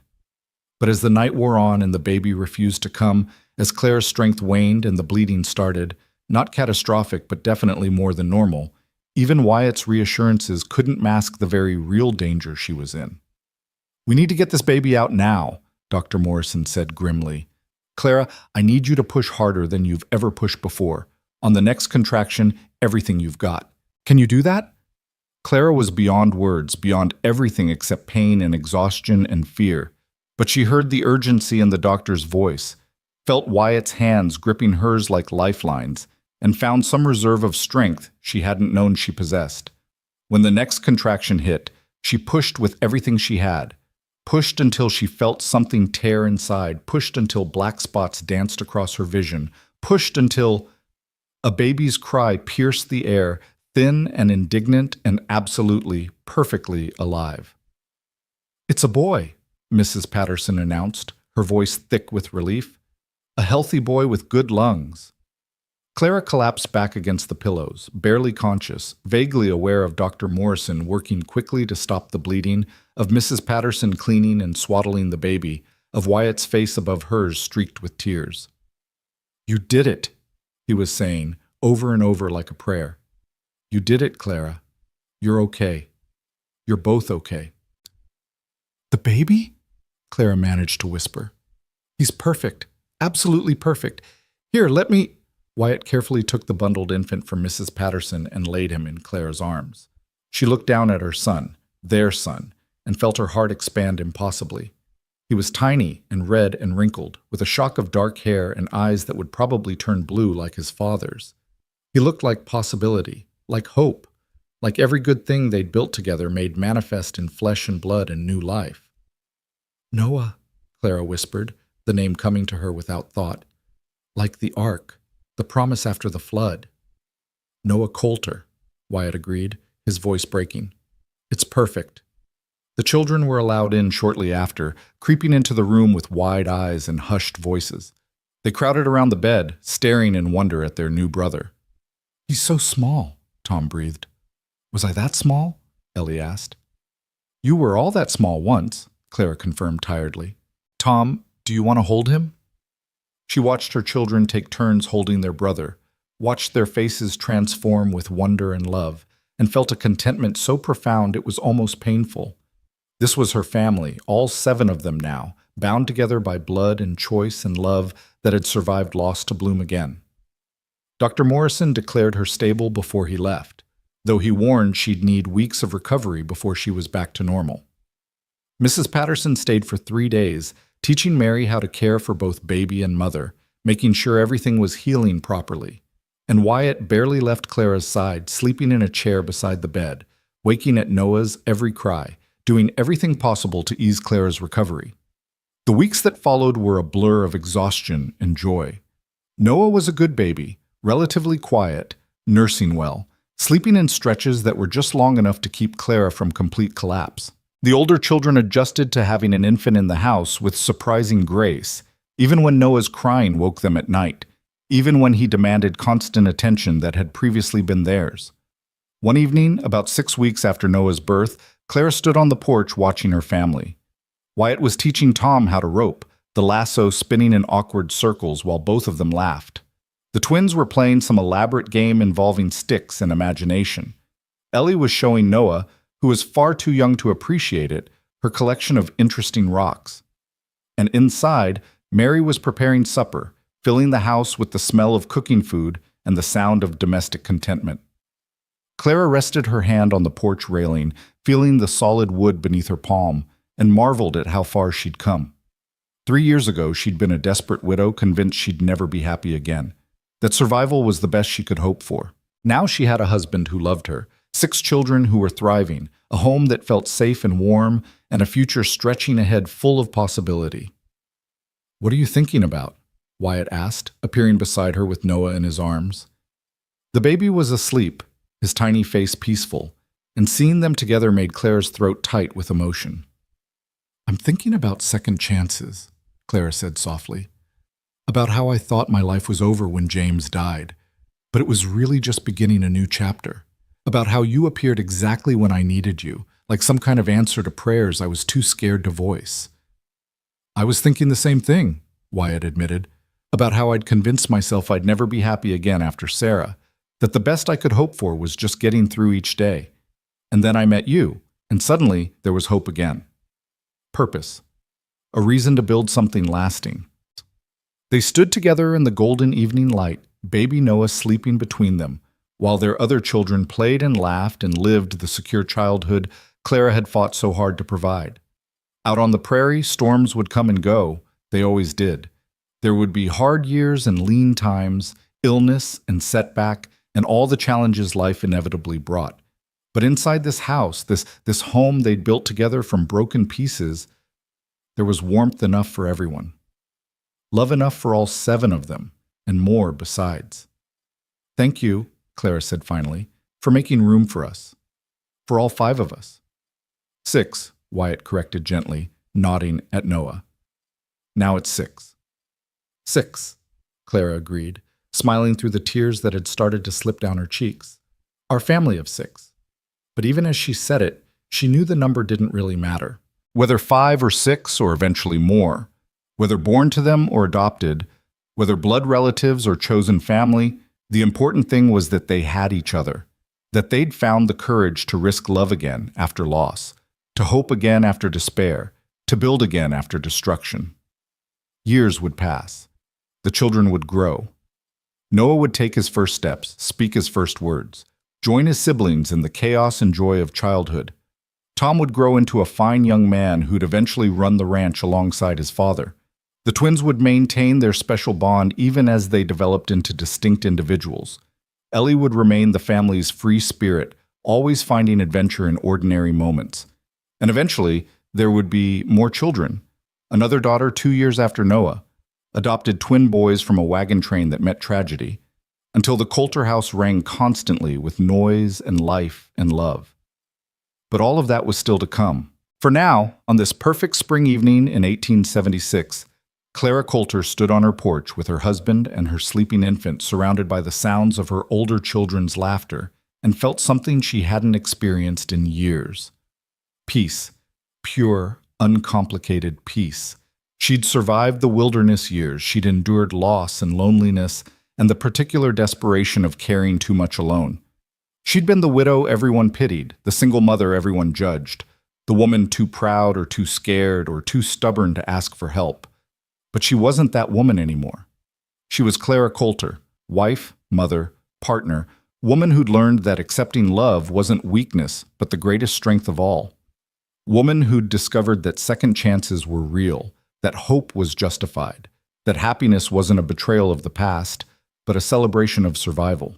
As the sun set over the Montana Territory, painting the sky in shades of amber and rose and purple, Clara leaned against her husband's shoulder and whispered a prayer of gratitude to whatever divine providence had brought them together. She'd been so certain her story was over, that the best chapters were behind her, that nothing good could grow from such barren soil. She'd been wrong, and she'd never been happier to be wrong about anything in her life. The prairie wind carried the scent of sage and possibility. Somewhere in the distance, a coyote called to the emerging stars. Inside the house, Mary was setting the table for 8, because family meals required room for everyone now. The lamps were lit, casting golden light through the windows. Home, Clara thought. This was home in the truest, deepest sense.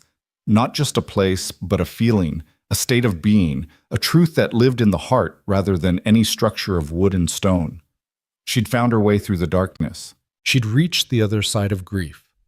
And here, bathed in the warm glow of evening light with her family surrounding her, Clara finally understood what she'd been fighting toward all along. Not survival, not just endurance, but life itself. Full and rich and complicated and beautiful. Life with all its mess and magic, its heartbreak and healing, its endless capacity to surprise you with joy when you'd least expect it. Clara Boone was gone, buried with the past she'd escaped. In her place stood Clara Coulter, and she was exactly who she was supposed to be. Strong enough to accept help. Brave enough to love again. Wise enough to know that the best gift she could give her children wasn't perfection, but presence. Not fearlessness, but hope. The story that had begun with desperation and ended in joy was complete. But really it wasn't an ending at all. It was just the beginning of everything that came after, all the years and moments and memories still waiting to be made. And as Clara carried Noah inside to join the rest of their family for supper, she looked back one final time at the prairie stretching endless under the darkening sky, and she smiled. She'd made it home at last,